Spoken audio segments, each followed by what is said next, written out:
Hello বন্ধুরা, আমি মাইতি। আমাদের ফাইজা স্টোরি চ্যানেলের সকল প্রকার পাঠগল্প পেতে এবং শুনতে আমাদের চ্যানেলটি সাবস্ক্রাইব করে আমাদের পরিবারের একজন হয়ে পাশে থাকুন। Thank you.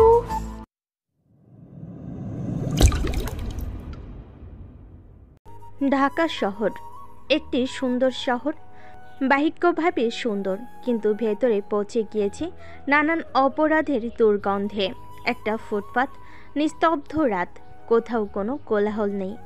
সভ্য দুনিয়ার যাত্রীরা রাত হওয়ার সাথে সাথেই নিজ আবাস স্থলে চলে গিয়েছে। হঠাৎ রাতের নিস্তব্ধতাকে ভঙ্গ করে একটি লাল রঙের গাড়ি সর্বোচ্চ গতিতে এলো পাথারি ছুটে চলেছে। গাড়িটির পেছনে ছুটছে আরও কালো ও সাদা রঙের দুটি গাড়ি। লাল গাড়িটির চালকের কাঁধে গুলির চিহ্ন, সেখান থেকে চুইয়ে চুইয়ে রক্ত ঝরছে। লাল গাড়িটি একসময় ছুটতে ছুটতে ফুটপাতের উপর দিয়ে একটি ল্যাম্পপোস্টের সাথে ধাক্কা খেয়ে বন্ধ হয়ে যায়। সেই লাল গাড়ির কাছে এসে কালো ও সাদা গাড়িটি এসে থামে। সেখান থেকে দুজন লোক বেরিয়ে লাল গাড়ির কাছে গিয়ে দেখে রক্তাক্ত অবস্থায় পড়ে আছে চালক। একজন ড্রাইভারের নাকে হাত দিয়ে নিঃশ্বাস চেক করলো। শালাই তো মরে গেছে। মরছে, ভালোই হয়েছে। এবার জলদি ব্যাগ নিয়ে চল, কেউ দেখে ফেলার আগে। লোক দুজন গাড়ির পেছনে সিট থেকে একটা ব্যাগ নিয়ে যেভাবে এসেছিল ঠিক সেভাবেই অন্ধকারে হারিয়ে গেল। ফুটপাতে চাদর মুড়িয়ে শুয়ে থাকা ভিখারিরা গাড়ির বিকট শব্দে জেগে যায়। একজন যুবক ভিখারির চাদর থেকে মাথা বের করে সব কিছু দেখে পাশের জনকে বলল, চাচা, লোকগুলো তো লোকটাকে মেরে ফেললো। পাশের বৃদ্ধ ভিখারি ঘুম চোখে বলল, ঘুমা, এসব এখানে নতুন না। তুই শহরে নতুন এসেছিস তো, তাই ভয় পেয়েছিস। কিছুদিন যাক, তারপর অভ্যাস হয়ে যাবে। কিন্তু আমাদের কি উচিত না লোকটি বেঁচে আছে নাকি মরে গেছে তা দেখা? যদি বেঁচে থাকে তাহলে হাসপাতালে নিলে হয়তো আমরা তাকে বাঁচাতে পারবো। চুপচাপ ঘুমাতো, বিরক্ত করিস না। এসবে জড়িয়ে নিজের অল্প বয়সের জীবনটাকে নষ্ট করিস না। যুবক ভিখারিটির নাম রুদ্র। সে আর কিছু বলল না, চুপচাপ গাড়িটির দিকে তাকিয়ে দেখতে দেখতে আবারও কাঁথা মুড়ি দিয়ে ঘুমিয়ে পড়ল। সকালের লাঠির গুঁতোয় ঘুম ভাঙল রুদ্র। সে চোখ খুলে দেখে লাঠি হাতে কনস্টেবল দাঁড়িয়ে আছে। কনস্টেবল আরও একটি গুঁতা দিয়ে বলল, এই ভিখারি বাচ্চা ওর, তোকে বড় স্যার ডাকছে। রুদ্র পাশে তাকিয়ে দেখল তার পাশে সেই ভিখারিটি নেই। সম্ভবত অবস্থা বেগতিক দেখে পালিয়েছে। রুদ্র আশেপাশে তাকিয়ে দেখল রাতে সেই অ্যাক্সিডেন্ট হওয়া গাড়ির আশেপাশে অনেক লোক আর পুলিশ এসে জড়ো হয়েছে। কিরে ছোট লোকের বাচ্চা, কথা কানে যায় না তোর? চল আমার সাথে। রুদ্র উঠে ইন্সপেক্টরের কাছে গেল। ইন্সপেক্টর সিফাত তখন লাশটিকে ভালো করেই দেখছিল। শরীরে গুলির চিহ্ন ও মাথায় আঘাতের চিহ্ন ছাড়া তেমন কোনো আঘাতের দাগ চোখে পড়ল না। স্যার, ভিখারিটাকে ধরে এনেছি। ইন্সপেক্টর সিফাত রুদ্রর আপদ মস্তক বেশ ভালো করে দেখল। গায়ে ছেঁড়া জামা, মুখ ভর্তি দাড়ি, চেহারায় ক্লান্ত ভাব, চোখের নিচে কালি। বোঝা যাচ্ছে জাত ভিক্ষুক। তুই তো পাশেই ঘুমিয়েছিলি রাস্তায়। কাল রাতে কখন এসব ঘটলো দেখিসনি? রুদ্র চুপ করে থাকলো। এই শহরে নতুন, কি উত্তর দিবে মাথায় আসছে না। কনস্টেবল রুদ্রর মাথায় থাপ্পড় দিল। স্যারকে জিজ্ঞেস করছেন, উত্তর দে। জি স্যার, দেখেছি। রুদ্র ভয়ে ভয়ে বলল। ইন্সপেক্টর সিফাত ভুরকুচকে জিজ্ঞেস করলো, দেখেছিস? কি দেখেছিস? সত্যি সত্যি বল। রুদ্র ঢোক গিলে বলল, কাল মাঝরাতে দুটি গাড়ি এই গাড়িকে ধাওয়া করতে করতে আসে। পরে এই গাড়িটি এসে অ্যাক্সিডেন্ট করে। তারপর ওই দুটি গাড়ি থেকে দুজন লোক নেমে এই গাড়ি থেকে কিছু একটা নিয়ে চলে যায়। এতটুকুই দেখেছি স্যার। তাহলে যখন ঘটনাটা ঘটলো তখন কেন পুলিশ জানাসনি? আমি সাধারণ একজন ভিখারি, শহরে নতুন আসছি, আমারও তো জানার মায়া আছে স্যার। স্যার, এই শালাই নিশ্চিত মিথ্যা বলছে। ওকে থানায় নিয়ে উত্তম মাধ্যম দিলে ঠিক ওই আসল কথা বলা শুরু করবে। সিফাত তীক্ষ্ণ দৃষ্টিতে রুদ্রর চোখের দিকে তাকালো। তোর নাম কি আর কই থাকোস? আমার নাম রুদ্র, আর এই পুরো দেশই আমার ঠিকানা। রুদ্র নিজের নাম ঠিকানা বলার সময় সিফাত তার চেহারা ও চোখে সূক্ষ্ম পরিবর্তন টের পেল। আচ্ছা, যা এখান থেকে, আর শহরেই থাকবি, কোথাও যাবি না। জি স্যার। রুদ্র চলে যায় সেখান থেকে। স্যার, আপনি ওকে ছেড়ে দিলেন কেন? ও যদি মিথ্যা বলে থাকে ওর কাছ থেকে আরও অনেক তথ্য বের করা যেত। হারুন সাহেব, আপনি যা দেখতে পারেননি আমি তো দেখেছি। এই ছেলে চোখের নিচে কালি জমে থাকলেও চোখ ভর্তি রয়েছে আগুনের শিখা। বেশিক্ষণ একে ঘাটলে এখানে সবকিছু ছাড়খাড় হয়ে যেত। এবার কাজে মনোযোগ দিন। ইন্সপেক্টর শিফাতের চিকন বুদ্ধি ও তীক্ষ্ণতার সম্পর্কে হারুন সাহেব শুধু শুনেই এসেছিল, আজ সে নিজ চোখে দেখল। যদিও ইন্সপেক্টর শিফাত এই শহরে বদলি হয়ে এসেছে 1 মাসে বেশি হয়নি, আর এই শহরে অপরাধের মাত্রা যেভাবে বাড়ছে তাতে ইন্সপেক্টর শিফাতের মতো গোটা 50 অফিসার লাগবে অপরাধ দমন করতে। রুদ্র ট্রাফিক জ্যামে ঘুরে ঘুরে ভিক্ষা করছে। এমন সময় আরেকজন ওর সমবয়সী ভিখারি এসে বলল, কি রে, তোকে তো এই এলাকায় আগে দেখিনি, নতুন নাকি? হ্যাঁ, নতুন, গত সপ্তাহেই আসছি। তোকে দেখলাম পুলিশ ডেকে নিয়ে গেল, তা কিছু করলো না? আমি তো ভেবেছিলাম আজ তোর হাড়গোড় ভাঙবে। কেন, আমি কি কোনো দোষ করেছি নাকি যে আমাকে ধরে নিয়ে যাবে? আর আমাকে ধরলে আমিও কি চুপ করে বসে থাকবো নাকি? বা, তোর তো বেশ সাহস আছে। আজ থেকে আমরা বন্ধু, কি বলিস? আমি মজনু। আমি রুদ্র। বন্ধু হতে মানা নেই, তবে নিজের ভিক্ষার হক তোকে দিতে পারবো না। রুদ্রের কথাই মজনু হেসে দেয়। অল্প সময়ে দুজনের বেশ ভালো বন্ধুত্ব হয়ে গিয়েছে। 2 দিন পর ঠিক মাঝ রাস্তার শহরের সবচেয়ে বড় বিজনেস টাইকুন রফিক সাহেবের লাশ পাওয়া যায়। নিত্যদিনের মতো তিনি তার অফিসে যাওয়ার জন্য গাড়ি করে রওনা হয়েছিলেন। ট্রাফিক জ্যামে গাড়ি থামার পর বিভিন্ন হকার ও ভিখারিরা ছুটে আসে গাড়িগুলোর দিকে। জ্যাম ছুটতেই সব গাড়ি চলে গেলেও রফিক সাহেবের গাড়ি নড়ার নাম গন্ধ নেই। পরে লোকজন এগিয়ে এসে দেখে রফিক স্যারের কপাল ফুটো করে বন্দুকের গুলি চলে গিয়েছে। শহরের মাঝ বরাবর এত মানুষের মাঝে কেউ একজন এত বড় ব্যবসায়ীকে গুলি করে চলে গিয়েছে, আর কেউ কোনো টের পায়নি। এর থেকে আশ্চর্যের কথা বোধহয় আর নেই। ইন্সপেক্টর শিফাতের উপর চাপ বেড়ে গিয়েছে। মাত্র 2 দিন আগে একটি খুনের তদন্তের দায়ভার তার উপর এসে পড়েছে, আর সেই কেসের সমাধান না করতেই আরেকটি কেস চলে এসেছে। আর জানাতনো কেস না, শহরের সবচেয়ে ধনী লোকের খুনের কেস। সে সিসিটিভি চেক করেও খুনির চেহারা দেখতে পেল না। সিসিটিভি ক্যামেরায় দেখা যাচ্ছে রফিক সাহেবের গাড়ি থামার পর কিছু হকার আর ভিখারি তার গাড়ির আশেপাশে চলে আসে। এমন সময় এক ভিখারি তার কাছে ভিক্ষা চায়। যখনই উনি গাড়ির কাছ নামায় ঠিক তখনই ভিখারির হাতে সাইলেন্সার যুক্ত পিস্তল উঠে আসে, আর সাথে সাথেই কপাল এফর ওফর করে ফেলে। খুনি এতটাই তীক্ষ্ণ মাথায় ছিল যে সে ঠিক সেই পজিশনে গিয়ে দাঁড়িয়েছিল যে পজিশনে ক্যামেরায় তার চেহারা দেখা যাচ্ছে না। স্যার, আমার মনে হচ্ছে এই ভিখারি শিওর টপ লেভেলের কোনো খুনি। দেখছেন না, এতগুলো মানুষের মাঝে লোকটাকে উড়িয়ে দিল আর কাকপক্ষেও টের পেল না। ইন্সপেক্টর শিফাত গম্ভীর গলায় বলল, শুধু টপ লেভেলের খুনি না, বরং খুনি, গুন্ডা, মাস্তান, গ্যাংস্টারদেরও বাপ। যেভাবে খুন করে রিল্যাক্সে সেখান থেকে চলে গিয়েছে, বোঝা যাচ্ছে ওর মনে কোনো ভয় ডর বলতে কিছুই নেই। ওকে জলদি ধরতে হবে, নাহলে শহরটাকে কবরস্থান বানিয়ে ফেলবে। এখন গভীর রাত। শহরের সর্বোচ্চ উঁচু বিল্ডিংয়ের ছাদে দাঁড়িয়ে আছে একজন কালো হুডি পরা লোক। এখান থেকে সে পুরো শহরটাকে মনিটর করতে পারছে। তার পকেটে থাকা ফোনটা বেজে ওঠে। সে কল রিসিভ করে। ফোনের ওপাশ থেকে শোনা যায়, টার্গেট লকড। তোমাকে আমার শহরে আসতে হবে, তুমি প্রস্তুত তো? আমি সর্বদাই প্রস্তুত, কিন্তু আপনার শহর প্রস্তুত তো আমাকে স্বাগত করার জন্য? তা নিয়ে তোমার ভাবতে হবে না। এত বড় জানোয়ারকে যখন নিজ শহরে আমন্ত্রণ জানাচ্ছি, তখন নিশ্চয়ই ভেবেচিন্তে জানাচ্ছি। লোকটি ফোন রেখে দেয়। সে মুচকি হাসে আর বিড়বিড় করে বলে, আমাকে ডাকার মতো ভুল শয়তানও করে না, কারণ শয়তান জানে রেড ড্রাগনকে নিজ বাসায় আমন্ত্রণ জানানো মানে খাল কেটে কুমির ডাকা। তৈরি থেকো শহরবাসী, তোমাদের আজরাইল হয়ে আমি আসছি। শহরের এক কোণে ফ্লাইওভারের নিচে প্লাস্টিকের ছাউনির ভেতর শুয়েছিল মজনু। এমন সময় রুদ্র ঢুকে তাঁবুতে। মজনু উঠে বসে। কিরে, এতক্ষণ কোথায় ছিলি তুই? রুদ্র গম্ভীর গলায় উত্তর দেয়, আমাকে দ্রুত শহর ছাড়তে হবে। মানে কি, তুই এই শহর ছেড়ে কোথায় যাবি? আমরা হলাম রাস্তার পথিক। আমরা যেখানে যাব সেখানেই থাকার মতো জায়গা করে নেব, আর ভিখারিদের জন্য পুরো দুনিয়া খোলা থাকে। তোর কথা মাঝে মাঝে আমার মাথায় ঢুকতে চায় না। কেন জানি মনে হয় তুই আমাদের মতো না, তুই অন্য কেউ। রুদ্রর চোখ সরু হয়ে আসে। সে মজনুর দিকে তাকায়। মজনু রুদ্রের অগ্নিদৃষ্টি দেখে ভয় পেয়ে যায়। না মানে আমি বলতে চাচ্ছি যে তোর মধ্যে একটা রাজকীয় ভাব আছে। তুই যে আমাদের মতো ভিখারিদের সাথে চলিস এটাই অনেক। তবে তুই এই শহরে আসলি মাত্র কিছুদিন হলো, আর এখনই চলে কেন যেতে চাচ্ছিস সেটাই বোধগম্য হচ্ছে না আমার।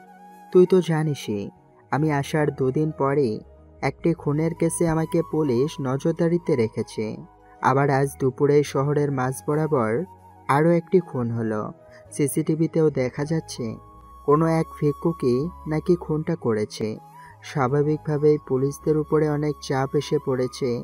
এখন তারা গিনিপিগ খুঁজছে, কাউকে ধরবে আর খুনি বলে ভিতরে ঢুকিয়ে দেবে। আর ওদের কাছে এই মুহূর্তে আমার থেকে বড় কোনো গিনিপিগ নেই। মজনু হাঁ করে রুদ্রর কথাগুলো শুনল। তুই একটা চালু চিজ রে ভাই, কত কিছু জানিস। কি গিনিপিন না ফিনিগিন বললি শুনতে তো বেশ ভালোই লাগলো। আচ্ছা পুলিশরা চাইলে কি যাকে ইচ্ছে তাকেই ভেতরে ভরে রাখতে পারে? রুদ্র তার ব্যাগপত্র গোছাতে গোছাতে উত্তর দিল। ওগো উপর আর কোনো বাপ আছে নাকি? ওরাই তো দেশ চালাচ্ছে। মজনু ঢোক গিলে বলল, তার মানে তোকে না পেয়ে পুলিশের বাচ্চা শিওর আমারে ধরবো, কারণ আমিই তো তোর সাথে থেকেছি এই কদিন। রুদ্র ভ্রুক্ষেপ না করেই উত্তর দিল, হ্যাঁ সম্ভাবনা আছে। এই কাজ করার সম্ভাবনা কি বলছি। আমাকে না পেলে ওদের গিনিপিগ তুই হবি, এটা একটা কানাও বলে দিতে পারবে। রুদ্র ব্যাগ গুছিয়ে পেছনে তাকিয়ে দেখল মজনু কাঁধে একটা পোটলা ঝুলিয়ে দাঁড়িয়ে আছে। চল জলদি এখান থেকে, শালারা যে কোনো সময় চলে আসতে পারে। তুই কই যাবি? কই যাব মানে তোর সাথে যাব। তুই একটা অচেনা শহরে যাবি, আর আমি বন্ধু হয়ে কি তোকে এভাবে একা ছেড়ে দিতে পারি? বন্ধু হয়েছি যখন একসাথেই মোকাবেলা করব। মজনুর গলা কাঁপছে ভয়ে। রুদ্র হাসল। জলদি চল, ট্রেন ধরতে হবে। ট্রেনের পেছনে লটকে লটকে যেতে হবে কিন্তু।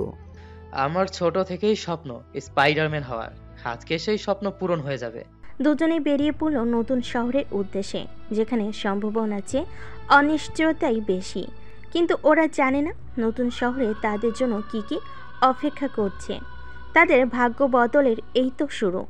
নিস্তব্ধ রাতের ঢাকা শহরের এক অন্ধকার গলিতে বসে একটি রুটি ভাগ করে খাচ্ছে রুদ্র ও মজনু। মজনু একরাশ বিরক্তি নিয়ে বলল, আগের শহরে তাও মাথা গোজার একটা ঠাঁই ছিল, এই শহরে তো তাও নেই।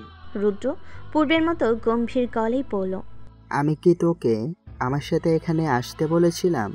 তোর যখন এই শহর এতই অপছন্দ, তাহলে আগের শহরে ফিরে যা। ফিরে গিয়ে জেলে বসে মাসি মার্গা যা। জেলের নাম শুনতেই মজনু ভয়ে চুপ হয়ে গেল। কাল থেকে মিশন শুরু করতে হবে। মজনু ভুরু কুঁচকে জিজ্ঞেস করল, তুই আবার কিসের মিশন শুরু করবি? রুদ্র থতমত খেয়ে পড়ল। মানে ভিক্ষা করার মিশনের কথা বললাম। ও তাই বল। রুদ্র মনে মনে হাসল। শহরবাসী হয়তো জানে না আজকের রাতই তাদের শান্তির ঘুমের শেষ রাত। এরপর থেকে শহরে কেউ না কেউ নির্ঘুম কাটাবে, সর্বদা ভয় ও আতঙ্কে কাটাবে। সকাল হতে না হতেই ক্ষুধার্ত পেটে ভিক্ষাবৃত্তির কাজ শুরু করে দেয় রুদ্র ও মজনু। দুজনে ফার্মগেটের ফুট ওভারের উপর মানুষের কাছে গিয়ে ভিক্ষা চাচ্ছে। এমন সময় তাদের কাছে তাদের থেকে বয়সের সামান্য বড় একজন ভিক্ষুক এলো। এসে কঠিন স্বরে মজনুকে জিজ্ঞাসা করলো, তোকে তো এই এলাকায় আগে দেখিনি, নতুন নাকি এই শহরে? হ্যাঁ কালই এই শহরে এসেছে।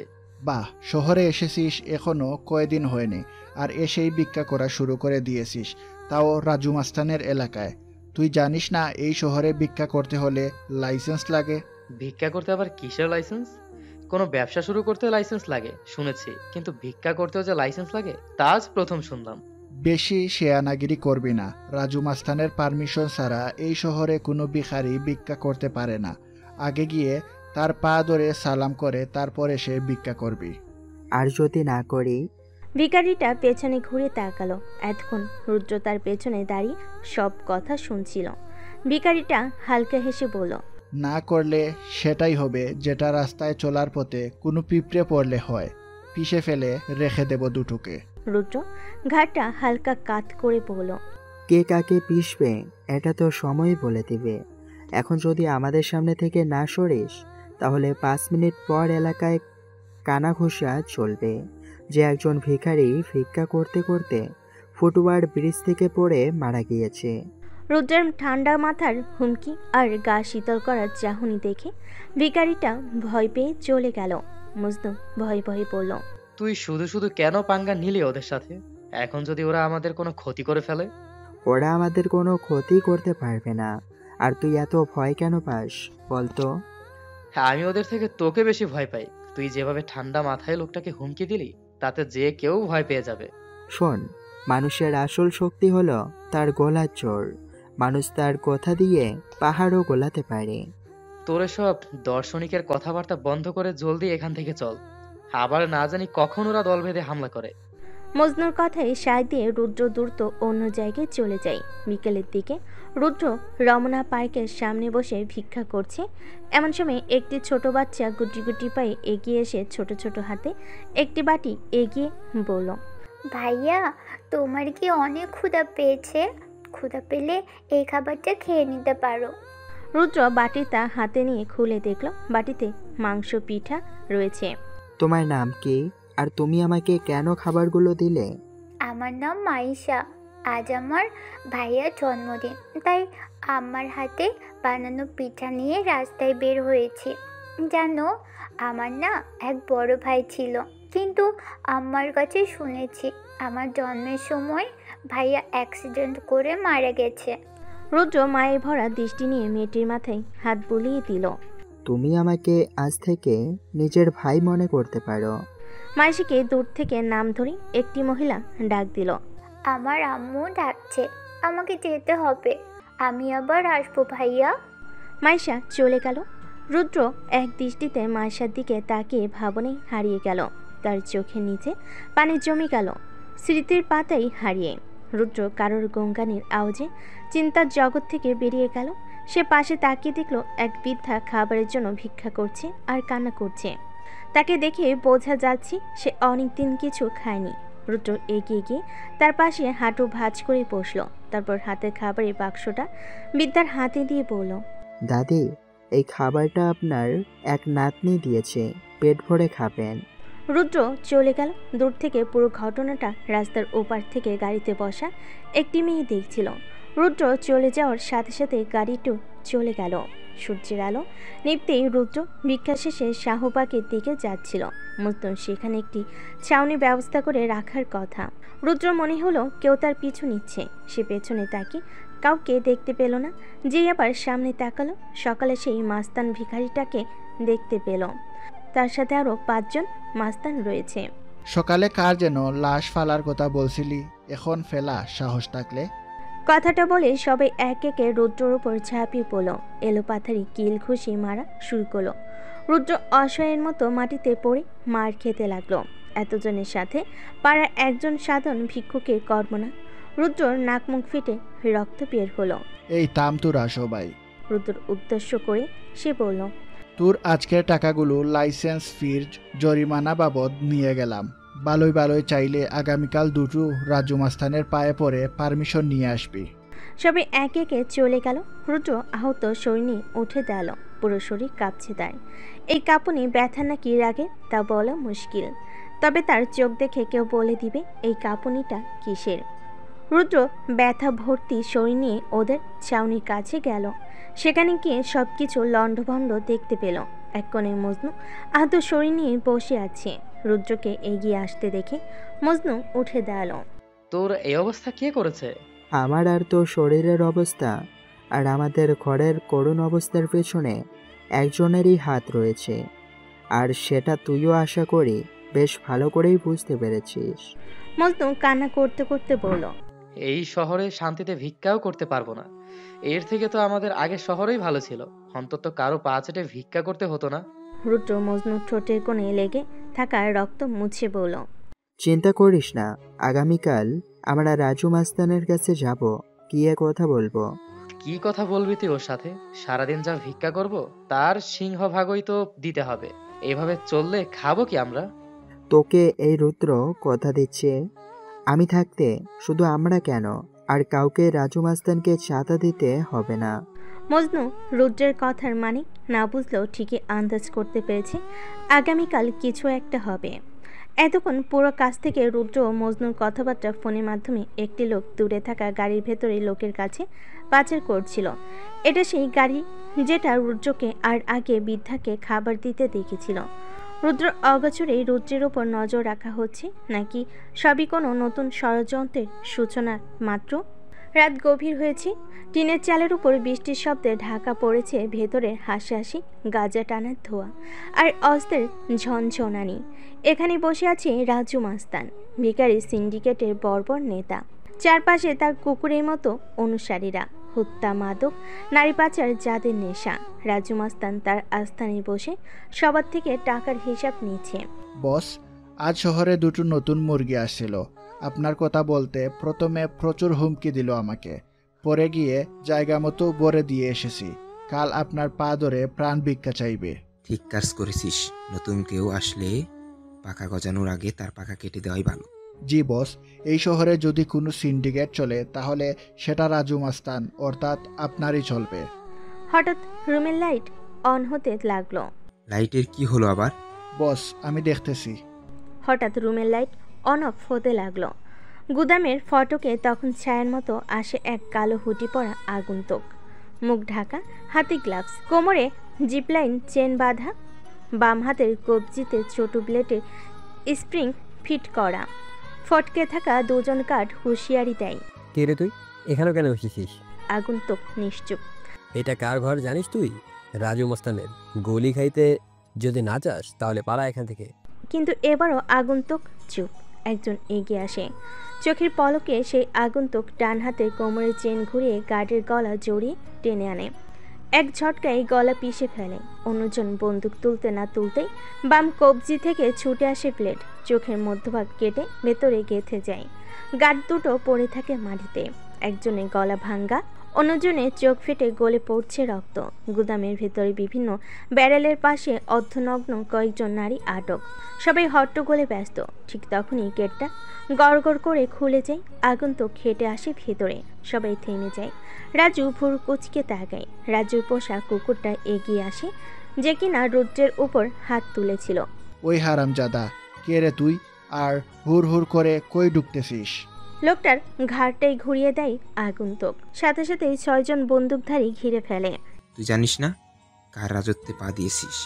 এটা তোর বাপের রাজত্ব, বুঝছিস? এটা তোর বাপের রাজ্য, বুঝছিস? তোর নাম বল, চেহারা দেখা। আগন্তুক এক চুলও নড়ে না। পকেট থেকে ছোট রিমোট বের করে। একটা ক্লিক, বুম, পেছনে ব্যারেল বিস্ফোরণ ঘটে। আলো এবার পুরোপুরি নিভে যায়। অন্ধকারে শুরু হয় নরক। প্রথম জনকে চেন দিয়ে পায়ে টেনে আনে, দেওয়ালে বাড়ি দিয়ে মুখ চেপে ছুরি চালায় চোখে। আশ্চর্য হলেও আগন্তুক এই অন্ধকারেও সব পরিষ্কার দেখছে, তার চোখে লাগানো অ্যাডভান্স লেন্সের মাধ্যমে। একজন দৌড়ে পালাতে গেলে কোমর থেকে বের করা তারের ফাঁদ ছুঁড়ে দেয়। তার পা আটকে মাথা উল্টে যায়। ঠাস, লোকটার মাথা ছিন্ন ভিন্ন। আরেকজন বন্দুক ছুটতে গিয়েও চাইনিজ ব্লেডে কবজি হারায়। এক একজনের গলা, বুক, চোখ, হাঁটু কেটে ফেলে রক্তের ফোয়ারা বানিয়ে দেয়। আস্তে আস্তে সকলের চিৎকারে ভরে যায় গুদাম। অবশেষে আবার লাইট চালু হয়। রাজু মাস্তান সামনে তাকিয়ে আগন্তুককে দেখতে পায়।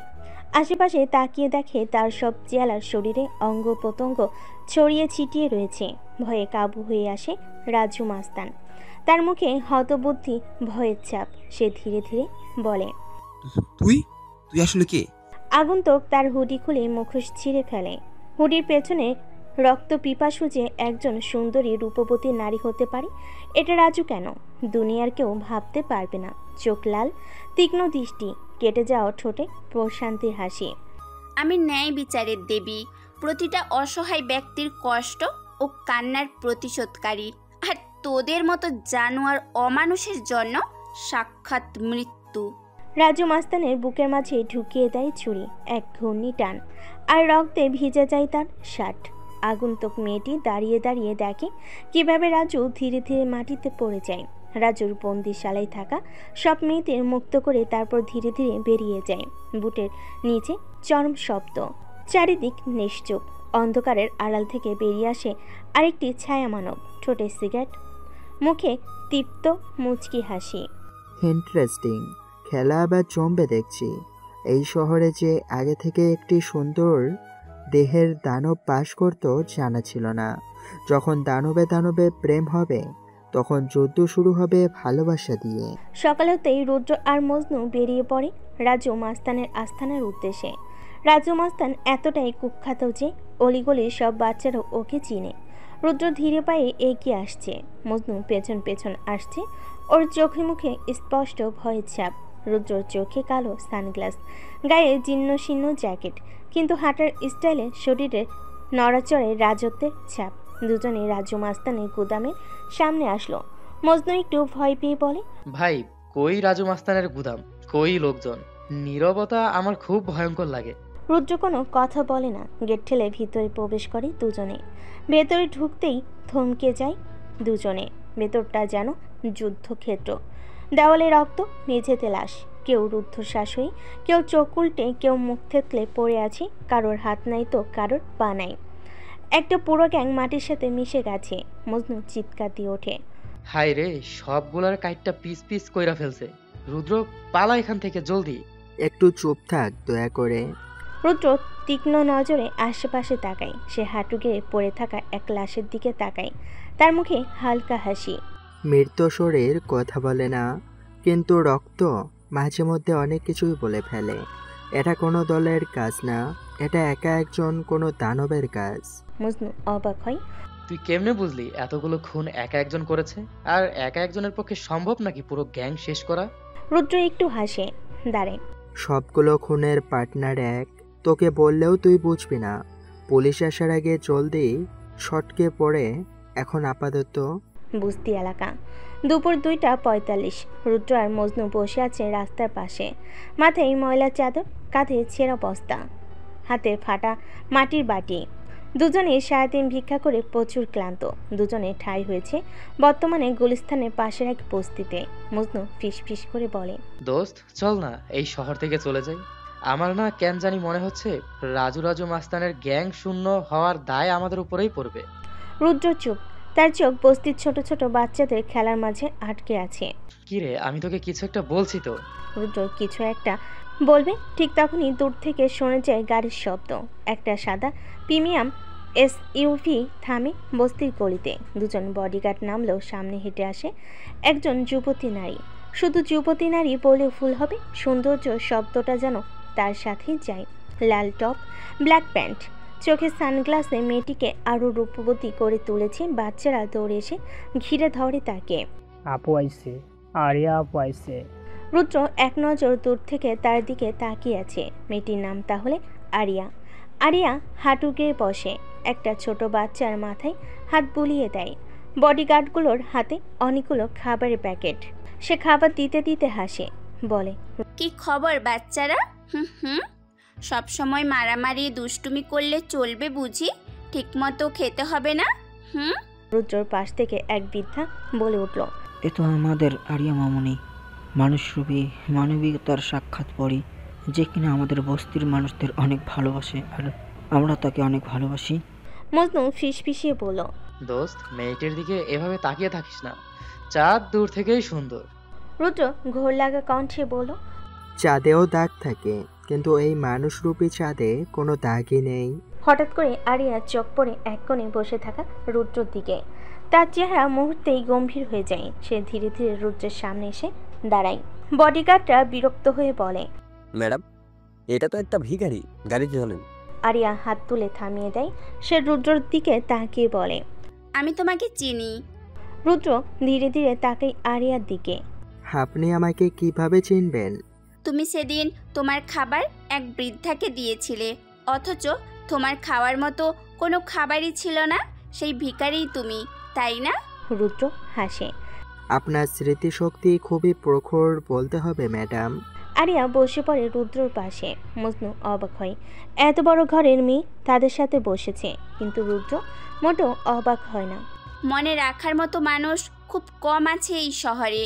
যে নিজের একমাত্র খাবারটা একজন অচেনা বৃদ্ধাকে দিয়ে দেয়, তাকে তো মনে রাখতেই হয়। মজনু দাঁত কেলিয়ে হেসে বলে, আমার বন্ধুর মন অনেক বড়, বুঝেছে নাফা? আমার বন্ধু আর আমি মাত্র 2 দিন হয়েছে এই শহরে এসেছি, অথচ সবাইকে কত আপন করে নিয়েছে আমার বন্ধু। রুদ্র চোখ রাঙিয়ে মজনুর দিকে তাকায়। তারা যে এই শহরে নতুন এটা বলাটা ঠিক হয়নি মজনুর। মজনু দাঁত কামড়িয়ে চুপ করে থাকে। তোমরা শহরে নতুন, আগে কোথায় ছিলে আর এই শহরে কেন আসলে? ভিখারিদের নির্দিষ্ট কোনো শহর থাকে না, আমরা তো রাস্তার কুকুর। আমরা যেখানেই যাই সেখানটা নোংরা করে নিজেদের পরিবেশ করে তুলি। আরিয়া হালকা হাসে, এবার চোখে চোখ রেখে বলে, তুমি কি সত্যিই ভিখারি, না অন্য কিছু ছায়া হয়ে এসেছো এই শহরে? রুদ্র কিছুক্ষণ চুপ, তারপর হালকা গলে, আমি ভিখারি নই, আমি শুধু সেই মানুষ যে নিজের পরিচয় গিলে ফেলে, কারণ তার নাম শোনার আগেই মানুষের বুক কাঁপে। আমি একজন রাস্তার মানুষ। আরিয়া হেসে ফেল। তুমি তো বেশ কবি মশাই, ভয় আর দয়াকে এক সুতোই বেঁধে ফেলেছো। তোমার সাথে বেশ জমবে বলে মনে হচ্ছে। আবার দেখা হবে কবি মশাই, আজ যাচ্ছি। আগামীবার যখন দেখা হবে তখন আবার জম্পেস আড্ডা হবে। রুদ্র কিছু বলল না, তার ঠোঁটে একটুখানি মুচকি হাসি। আরিয়া SUV করে চলে যাচ্ছে। মজনু রুদ্রর কাঁধে মাথা দিয়ে, রুদ্র মজনুর কাঁধে ধাক্কা দিয়ে বলে, কিরে ভাই, বড়লোকের বেটির প্রেমে পড়লি নাকি? রুদ্র একটুও হাসে না, শুধু বলে, এই শহরে প্রেমের কোনো গন্ধ নেই, আছে শুধু আগুন। তোর এসব গুরু গম্ভীর কথাবার্তা আমার ভাল লাগে না। যা বলবি সোজাসুজি বলবি। আমি আর কিছু বলবো না, যা হবে এবার নিজ চোখে দেখবি। অন্যদিকে ইন্সপেক্টর শিফাত তার থানায় বসে কেস ফাইলের দিকে গভীর নজরে তাকিয়ে আছে। সে একের পর এক পৃষ্ঠা উল্টাচ্ছে, কিন্তু কোনো কুল কিনারা খুঁজে পাচ্ছে না। কনস্টেবল হারুন এসে শিফাতের ডেস্কে চায়ের কাপ রেখে জিজ্ঞেস করলো, স্যার, সেই সকাল থেকে এত মনোযোগ দিয়ে কি দেখছেন? খুনের কেস ফাইল দেখছি হারুন সাহেব, বড্ড রহস্য জড়িয়ে আছে সব খুনে। আপনার কাছে কি আর কোনো রহস্য লুকিয়ে থাকতে পারে? আপনি চট করে খুনিদের ধরে ফেলুন। এই কেসগুলো আর বাকি 5টা কেসের মতো না হারুন সাহেব। বিগত কয়েক মাসে হওয়া দেশের আনাচে কানাচে অসমাপ্ত খুনের ফাইল এগুলা। আজ পর্যন্ত কেউ এই খুনের রহস্যের সমাধান করতে পারেনি। তবে আমার মনে হচ্ছে এসব খুন একজন মানুষই করেছে। কি বলছেন স্যার? আপনার মানে সিরিয়াল কিলার? সিরিয়াল কিলার বললে ভুল হবে। হাই স্কিল্ড একজন কন্ট্রাক্ট কিলার, যে অন্ধকারের আশ্রয় নিয়ে অপরাধ করে, আবার সেই অন্ধকারে হারিয়ে যায়। তাহলে এখন কি করবেন স্যার? ডুব দিব। কোথায় ডুব দেবেন স্যার? আশেপাশে তো কোনো পুকুরও নেই ডুব দেওয়ার জন্য। রহস্যের পুকুরে ডুব দিব। যত গভীরে যাব ততই এই কেসের খুনি সম্পর্কে জানতে পারবো। কনস্টেবল হারুন জানে ইন্সপেক্টর শিফাত যদি একটা কেস ধরে তখন সেটা শেষ করেই ছাড়ে। রুদ্র পরের দিন ভিক্ষা করতে করতে একটি স্কুলের সামনে যায়। ভিক্ষা করতে করতে হঠাৎ তাকে পেছন থেকে একজন ডাক দেয়, ভাইয়া। রুদ্র পেছনে তাকায়। সেদিনে সে পিচ্চি মেয়েটিকে দেখতে পায়, যে কিনা রুদ্রকে পিঠে দিয়েছিল। রুদ্র এগিয়ে যায় ওর দিকে। আরে তুমি কি এই স্কুলে পড়ো নাকি? হ্যাঁ, আমি এই স্কুলেই পড়ি। তা তুমি আমার স্কুলের সামনে কি করছো? রুদ্র ইতস্তত বোধ করে জীবনে এই প্রথম। বুঝেছি, তুমি নিশ্চয়ই ভিক্ষা করতে এসেছো। আচ্ছা ভাইয়া, বলো তো তুমি ভিক্ষা কেন করো? রুদ্র হাসে। কেন আবার? আমার এই দুনিয়ায় আপন বলতে কেউ নেই, তাই ভিক্ষা করে খাই। ভুল বললেন আপনি। রুদ্র পেছনে তাকায়, আরিয়াকে দেখতে পায়। আপনি এখানে কি করছেন? আরে উনি তো আমাদের ইংলিশ টিচার। রুদ্র ভুরু কুচকায়। আপনি স্কুলে পড়ান? আরিয়া হেসে জবাব দেয়, কেন? আমাকে দেখে কি শিক্ষিকা মনে হয় না? অবশ্য না হওয়ার কথা, আপনাকে দেখেও তো ভিক্ষুক মনে হয় না। রুদ্র আতকে ওঠে। আরিয়াও জোরে হাসে। আপনার নামই তো জানা হলো না গতকাল। রুদ্র মলিন গলায় জবাব দেয়, লোকে তো রাস্তার ভিখারি বলে, তবে বাপ মায়ের নাম দিছিল রুদ্র। রুদ্র? আরিয়া কয়েকবার নামটা উচ্চারণ করলো। টিচার, আপনি কি ভাইয়াকে আগে থেকেই চিনেন? না মাইশা, তবে খুব দ্রুত তোমার ভাইয়াকে চিনে ফেলবো। মাইশা, তুমি থাকো, আজ আমি আসি, আমাকে কাজে যেতে হবে। এখন তো লাঞ্চ টাইম, তুমি আসো আমার সাথে খাবে। আরে না না, আমি তোমার সাথে খেললে তোমার বন্ধুরা তোমার সাথে মিশবে না। মাইশা উদাস গলেই বলল, আমার এমনিতেও কোনো বন্ধু বান্ধব নেই। রুদ্র আকাশ থেকে বলল, এত ভালো ও মিশুকে একটা বাচ্চা মেয়ের বন্ধু নেই? তোমার কোনো বন্ধু নেই? আসলে ও ঠিকভাবে হাঁটতেই পারে না, আর বেশিক্ষণ কথা বললে ওর শ্বাসকষ্ট শুরু হয়, কথা বলতে পারে না, তাই ওর সাথে কেউ মিশতেও চায় না। রুদ্র মায়া ভরা দৃষ্টি নিয়ে ওর দিকে তাকায়, তারপর মাথায় হাত বুলিয়ে বলে, আজকে আর কোনো ভিক্ষা করব না, সারাটা দিন তোমার সাথে থাকবো। মাইশার চোখ জল জল করে ওঠে। তুমি সত্যি বলছো ভাইয়া? হ্যাঁ, সত্যি বলছি। জানো ভাইয়া, আমার না কোনো ভাই বোন নেই। আমার আব্বু আমার রোগের কারণে আমাকে আর আম্মুকে ছেড়ে চলে গিয়েছে। তবে আম্মু অনেক স্ট্রং, আমাকে কোনো কিছুর কমতি রাখে না। কিন্তু মাঝে মধ্যে মনে হতো আমার যদি কোনো বড় ভাই বা বোন, কোনো বন্ধু থাকতো যার সাথে আমি সারা দিন কথা বলতে পারি, খেলতে পারি, ঘুরতে পারি। আম্মু তো সারাদিন অফিসের কাজে ব্যস্ত থাকে। আমি আছি না, এখন থেকে আমি তোমার সব। আরিয়া রুদ্রর দিকে এক নজর তাকিয়ে আছে আর ভাবি, কে এই ছেলেটি? এরকম বিশাল মনের মানুষ কি করে একজন রাস্তার ভিখারি হতে পারে? আরিয়াকে এক নজর তাকিয়ে থাকতে দেখে রুদ্র হালকা কাশি দেয়। আরিয়া কিছুটা লজ্জা পায়। মাইসা, এবার তো তুমি তোমার ভাইয়াও পেয়ে গেলে, এই খুশিতে চলো একসাথে লাঞ্চ করি আমরা। আপনি এত বড় ঘরের মেয়ে হয়ে আমার মতো ভিখারির সাথে খাবেন ম্যাডাম? আমি মানুষকে তার আর্থিক অবস্থা দিয়ে নয়, তার মন দিয়ে বিবেচনা করি। আর আপনি তো মনের দিক দিয়ে রাজা। এবার কিন্তু আমি লজ্জা পাচ্ছি। তোমাদের বকবক শেষ হলে খেতে চলো, আমার অনেক খিদে পেয়েছে। মাইশার কথায় আরিয়া আর রুদ্র হেসে ফেলে। সূর্যের আলোয় ঝলমল করছে শহরের ব্যস্ত সকাল। ক্যামেরায় ফ্ল্যাশ, মিডিয়ার ভিড়, গাড়ির সারি, সব যেন অপেক্ষা করছে একজন ব্যক্তির আগমনের জন্য। একটি কালো রোলেক্স স্লো মোশনে পার্টি অফিসের সামনে এসে থামে।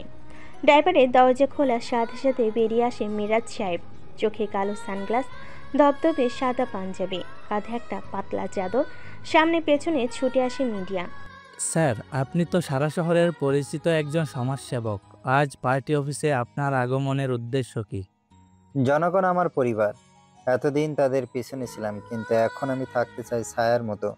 শুধু তাই নয়, তাদের অধিকারের জন্য লড়তে চাই, তাদের হয়ে সামনে দাঁড়াতে চাই। এজন্য আমি মন্ত্রী পদে মনোনয়ন দিতে এসেছি। সাথে সাথে করতালি, স্লোগান, ভিড়ের উল্লাস।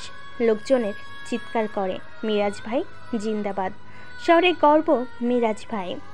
সমাজসেবক, খ্যাত শহরের সবচেয়ে ধনী লোক মিস্টার মিরাজ পার্টি অফিসের সামনে দাঁড়িয়ে আছে। তার আশেপাশে সব লোকজন এসে জড়ো হয়েছে তাকে একটিবার দেখার জন্য। তিনি কোনো সেলিব্রিটির চেয়ে কোনো অংশে কম জনপ্রিয় নয়।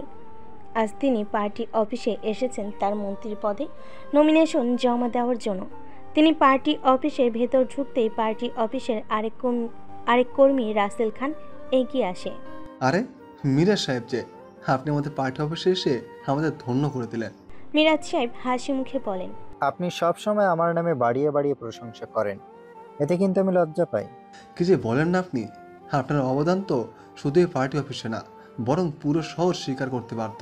আপনি শহরের উন্নয়নের জন্য যা যা করলেন তা কোনো মন্ত্রীও করবে না। এবার কিন্তু বেশি বেশি বলে ফেললেন। এবার না থামলে আমাকে এখন জায়গাটা ত্যাগ করতে হবে। আপনি আমাদের আমন্ত্রণে এসেছেন আজ এখানে, এবার তো আর আপনাকে ছাড়ছি না, চলুন আমার সাথে। রাসেল খানের পিছু পিছু মিরাজ সাহেব হাঁটলেন। হেড অফিসে নিয়ে গেল তাকে।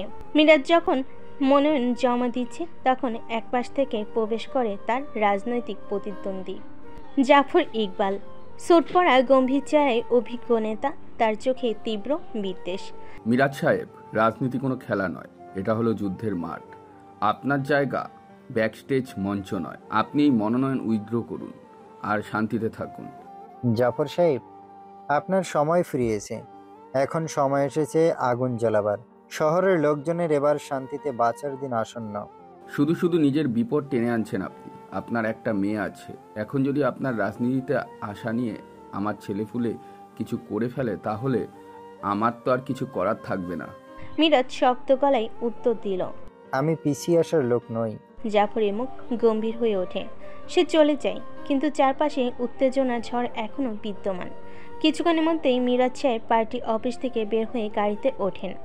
রাসেল তার গাড়ির কাছে এগিয়ে এসে প্রশ্ন করে, স্যার, জাফর ইকবালের হুমকিকে হালকাভাবে নেওয়া যাবে না। আপনি ভালো করে জানেন আপনার উপর যে কোনো সময় হামলা হতে পারে। আপনাকে সাবধানে থাকতে হবে। মানুষের উপকার করতে যদি একটু হুমকির সম্মুখীন হতে হয় তাহলে ক্ষতি কি? আপনার এসব নিয়ে ভাবা লাগবে না। মানুষের ভালোবাসা যতদিন আমার সাথে আছে ততদিন আমার কিচ্ছুই হবে না। মিরাজ সাহেব চলে যান। রাসেল খান এক নজর তার গাড়ির দিকে তাকিয়ে থাকে। মিরাজ সাহেব চলে যেতেই রাসেল খানের মুখে শয়তানি হাসি দৃশ্যমান হয়। পকেট থেকে ফোন বের করে একজনকে কল দিল। টার্গেট বের হয়ে গিয়েছে, উড়িয়ে দে শালাকে, ও যেন আজ রাতের চাদর না দেখতে পারে। কল কেটে দিয়ে হাসতে হাসতে রাসেল খান পার্টি অফিসের ভিতর চলে যায়। মিরাজ সাহেবের গাড়ির রাস্তায় চলতে থাকে। হাইওয়ে ধরে গাড়ি এগোচ্ছে। হঠাৎই সামনে থেকে একটি ট্রাক এসে তার গাড়িকে ধাক্কা দেয়। গাড়ি বাদিকে ছিটকে পড়ে। ট্রাক মুহূর্তের মতো উধাও হয়ে যায়। মিরাজ সাহেবের গাড়ি বাজেভাবে ক্ষতিগ্রস্ত হয়। লোকজন ছুটে আসে। মিরাজ সাহেবও তার ড্রাইভারকে আহত অবস্থায় বের করে আনে। মুহূর্তের মধ্যেই মিরাজ সাহেবকে হাসপাতালে নিয়ে যাওয়ার ব্যবস্থা করা হয়। তার হাসপাতাল যাওয়ার পূর্বেই তার অ্যাক্সিডেন্টের খবর বাতাসের গতিতে চারিদিকে ছড়িয়ে যায়। হাসপাতালের বেডে মিরাজ সাহেব শুয়ে আছেন। চোখের উপরে অল্প কাটা, মাথায় সেলাই, হাতে পায়ে ব্যান্ডেজ। সময় মতো মিরাজ সাহেবকে হাসপাতালে আনায় উনি বেঁচে যান, কিন্তু অতিরিক্ত রক্তক্ষরণের জন্য তার ড্রাইভার মারা যায়। শহরের সব বড় বড় লোক, নেতা, সেলিব্রিটি ফুলের তোড়া নিয়ে আসছে ওনার সাথে দেখা করতে। একের পর এক ফেসবুকে trending, our saviour hurt in accident.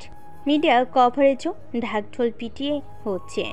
দুদিন পর মিরাজ সাহেব নিজে মিডিয়ার কাছে বক্তৃতা দেন যে উনি সুস্থ আছেন আর চিন্তা করার প্রয়োজন নেই। কোনো শত্রু ওনাকে দমিয়ে রাখতে পারবে না দেশের কল্যাণ করাতে। ওনার বক্তৃতায় ওনার জনপ্রিয়তা আরও বেড়ে যায়। মিরাজ সাহেব হাসপাতালে বেডে বসে আছে। একটু পর তাকে ডিসচার্জ করা হবে। এরই মাঝে মিরাজ সাহেবের অ্যাসিস্ট্যান্ট নাফিউল এসে বলে, স্যার, আপনি এখন পুরো দেশের হট নিউজ। আপনি তো এখন পুরো হিরো হয়ে গেছেন দেশের আম জনতার কাছে। মিরাজ সাহেবের ঠোঁটের কোণে রহস্যময়ী হাসি রেখা ফুটে ওঠে। মানুষ ভাবে আমি রাজনীতি জানি না, কিন্তু তারা জানে না যে রাজনীতিতে যারা দাবা খেলে আমি তাদের বোর্ডটাই পুড়িয়ে ফেলার ক্ষমতা রাখি। শহরের শেষ প্রান্তে পুরনো একটা গ্যারেজ ঘর। বাইরে ঝড়ো বাতাস, ভেতরে অন্ধকার আর ধাতব গন্ধে ভরা একটা নির্জন জায়গা। একটা চেয়ারে হাত পা বাঁধা অবস্থায় বসে আছে রাসেল খান। শরীর থেকে রক্ত চুইচুই করে পড়ছে। একটা ভারী বুটের শব্দ ধীরে ধীরে কাছে আসে। রাসেল খান আহত দৃষ্টিতে পিটপিট করে সামনে তাকায়। স্লো মোশনে প্রবেশ করে মিরাজ। সাদা পাঞ্জাবি, কিন্তু রক্তের দাগ আর তার কলার পর্যন্ত ছুঁয়ে আছে। গলায় সোনার মোটা চেন, চোখে ভাসছে হিংস্র শান্তি। তুই জানিস না এই নোংরা খেলার পরিণাম কত দূর পর্যন্ত গড়াতে পারে? জনগণের ভালোবাসা পেতে মানুষ কত কিছুই না করে। আমি শুধু রাস্তায় রক্ত বিলিয়েছি, তাও আবার নিজের। কোনো শুভ কাজের পূর্বে রক্তপাত হওয়া মন্দ কিছু না। তুই জানিস না আমি কার লোক? তুই আগুনের সাথে খেলছিস। আমি বেশ ভালো করেই জানি যে তুই জাফর খানের লোক, আর আমি সেদিন বেশ ভালো করেই জানতাম আমার উপর আক্রমণ হবে। এজন্য নিজেই নিজের উপর হামলার পরিকল্পনা সাজাই। এতে আমি প্রাণেও বেঁচে যাই আর জনগণের অফুরন্ত ভালোবাসাও পেয়ে যাই। আর কি বললি তুই? আগুন? জাফর খান আগুন হলে আমি হলাম আগ্নেয়গিরি। মিরাজ রাসেলের চোয়াল বরাবর ঘুষি মারে। রাসেলকে ঘুষি মারতে চেয়ারের সঙ্গে সে ছিটকে পড়ে। মিরাজ নিচু হয়ে কানে কানে ফিসফিস করে, তুই ভাবলি আমি রাজনীতি জানি না? না রে, আমি মিথ্যা ভিড় বানাতে জানি, আর ভিড়ের মাঝে লাশও লুকাতে জানি। মিরাজ পকেট থেকে একটা ছোট্ট ছুরি বের করে। ধাতব শব্দে ছুরি হাঁসফাঁস করে ওঠে। রাসেল ভয়ে আতঙ্কে চিৎকার করে ওঠে, তুই একটা জানোয়ার। জানোয়ার? ঠিক বলেছিস। আমি এই সভ্যতার দানব, যার কাজ হলো এই জাতিকে নরকের দর্শন করানো। মিরাজ কথাটা বলে ছুরি দিয়ে রাসেলের উপর হিংস্র হায়নার মতো ঝাঁপিয়ে পড়ে। রাসেলের রক্ত ছিটকে দেওয়ালে ছড়িয়ে পড়ে। রাসেল গড়াগড়ি খেতে থাকে, আর এক পর্যায়ে সে শান্ত হয়ে যায়। মিরাজ সাহেব উঠে দাঁড়ায়, তার মুখে রক্তে ভেজা। রক্ত দিয়ে আজকাল মানুষ ভক্ত পায়, ভালোবাসা দিয়ে নয়। পেছন থেকে মিরাজের পিএস নাফিউল ডাক দেয়, স্যার, ইমার্জেন্সি। মিরাজ ঘাড় কাত করে পেছনে তাকায়। নাফিউল ভয়ত গলায় বলে, আরিয়ান ম্যাডামের ব্যাপারে। মিরাজ চুল ঠিক করতে করতে বাইরে বেরিয়ে আসে। তার গাড়ির পেছনে ছিটে পড়ে আছে মিরাজের রক্তমাখা পাঞ্জাবি। তার পুরো শরীর পরিষ্কার। তাকে দেখে কেউ বলতেই পারবে না যে সে একটু আগে রক্ত দিয়ে গোসল করেছে। নাইফুল ড্রাইভারের পাশে বসে জিজ্ঞাসা করে। স্যার কোথায় যাব? মিরাজ বাঁকা হাসি দিয়ে বলে, আমার মেয়ের কাছে। রুদ্র ও মজনু নিত্যদিনের মতো ছেঁড়াফাটা পোশাকে রাস্তায় নেমেছে ভিক্ষা করার জন্য। তারা শাহবাগের রাস্তা ধরে এগোচ্ছে। এরই মধ্যে একটা কালো বিলাসবহুল গাড়ি এসে থামে তাদের সামনে। দরজা খুলে নামে আরিয়া। আরিয়াকে এই সময় তাদের সামনে দেখে দুজনেই হতভম্ব হয়ে যায়। ম্যাডাম, আপনি এখানে? এমনি আসলাম তোমাদের সাথে দেখা করতে। রুদ্র ভুরু কোঁচকায়। এমনি এমনি তো আর আপনি আসবেন না? আপনার আজকে ডিউটি নেই স্কুলে? তোমার স্মার্ট কথাবার্তা বারবার আমাকে ইঙ্গিত দেয় তুমি কোনো সাধারণ ভিখারি না। আপনার অদ্ভুত চলাফেরাও আমাকে ইঙ্গিত দেয় যে আপনি সাধারণ কোনো টিচার নন। এই যে এত বিলাসবহুল গাড়ি, আপনার বিলাসবহুল চলাফেরা কোনোটাই একজন মাধ্যমিক স্কুলের শিক্ষিকার হতে পারে না। আরিয়া আবারও হাসে। তুমি আসলেই বুদ্ধিমান। আমি স্কুলে পড়াই কারণ আমার বাচ্চাদের পড়াতে খুব ভালো লাগে। আর যদি বলি আমার লাক্সারি লাইফ লিড করা নিয়ে, এসব আমার বাবার সম্পত্তি। আমার বাবা এই শহরের ধনী একজন মানুষ। আপনি তো তাহলে সেই টাকা পয়সার মালিক। তবে আপনি আমাদের মতো ফকিরদের কাছে আসেন কেন বারবার? এর কারণ এখন না, পরে জানতে পারবে। তবে এখন চলো আমার সাথে। কোথায় যাব? প্রশ্নের উত্তর আমার সাথে গেলেই জানতে পারবে। আমরা কোথাও যাব না, এখন আমাদের কাজের সময়। আমার সাথে গেলে কিন্তু তোমাদেরই লাভ। ম্যাডাম যেহেতু বলছে তাহলে আমাদের যাওয়া উচিত। রুদ্র আর চোখে মজনুর দিকে তাকায়। মজনুর চোখে তাজা তাজা লোভ। আরে চল না, এমন করিস কেন? তোমার বন্ধু যেতে চাচ্ছে আর তুমি না করবে, গেলে কিন্তু তোমারও লাভ হবে। রুদ্র 1 মিনিট চুপ থেকে বলল, আচ্ছা চলুন। রুদ্র আর মজনু দুজনেই আরিয়ার সাথে গাড়িতে উঠল। গাড়ি চলা শুরু করলো। গাড়ি এসে থামলো ঢাকার বসুন্ধরা সিটির বিশাল একটি শপিং কমপ্লেক্সের সামনে। মজনু গাড়ি থেকে নেমে শপিং মলের দিকে তাকিয়ে হাঁ করে রইল। রুদ্র আরিয়ার দিকে তাকিয়ে জিজ্ঞাসা করলো, আমাদের এখানে কেন নিয়ে এসেছেন? ভেতরে চলো, তারপরই বুঝতে পারবে। এত বড় বিল্ডিং এর ভেতরে আমরা ঢুকবো? জীবনে তো এত বড় বিল্ডিং এর সামনে ভিক্ষাও করতে আসিনি। এখন থেকে তোমাদের সাথে আরো অনেক কিছুই হবে যা তোমরা কখনো ভাবনি। এখন ভেতরে আসো। আরিয়া হাঁটতে হাঁটতে ভেতরে চলে গেল। মজনু ও রুদ্র এগিয়ে গেল। দুজন গার্ড ওদের সামনে এসে দাঁড়ালো। দুজন অদ্ভুত চেহারার ছেলেকে দেখে গার্ডের চোখ কপালে। দুজনের গায়ে ছেঁড়া কাপড়, ধুলো মাখা পা আর কাঁধে ময়লা বস্তা। এই দাঁড়াও, কোথায় যাচ্ছ? কেন দেখছেন না ভেতরে যাচ্ছি? না, তোদের ভেতরে যাওয়া যাবে না। এখানে তোদের মতো ছোট লোকদের যাওয়ার জায়গা নাকি? কেন, আমরা চুরি করব নাকি? করতেও পারিস, বলা তো আর যায় না। এটা মল, বুঝতি না? এখানে ঢুকতে হলে প্রপার ড্রেস আপ লাগে। রুদ্র চুপ করে তাকিয়ে থাকে। মুখে হাসির ছিটা ফোটাও নেই, চোখে আগুন জ্বলছে। আরিয়া এগিয়ে আসে, তারপর ঠান্ডা গলেই বলে, ওরা আমার সাথে আসছে। আমাকে নিশ্চয়ই চেনো তোমরা। গার্ডরা ভয়ে চুপসে যায়। জি ম্যাম, আপনাকে চিনি আমরা। আমি যদি নিয়ে আসি তারা আমার গেস্ট। আমার গেস্টদের সম্মানে আঘাত মানে আমাকে অসম্মান করা। আর আমাকে অসম্মান করার মানে কি হতে পারে জানো নিশ্চয়ই। গার্ডরা হতভম্ব, আর কিছু না বলে দরজা খুলে দেয়। টিটকারি মেরে বললাম, আমরা হলাম ভিআইপি ভিখারি, বুঝেছেন নিশ্চয়ই। চল রুদ্র। মলের ভেতরে প্রবেশ করে দুজনে। চকচকে টাইলস করা মেঝে, চারদিকে বাতি আর ব্যান্ডের দোকানের ঝলক দেখে মজনু হাঁ করে তাকিয়ে থাকে।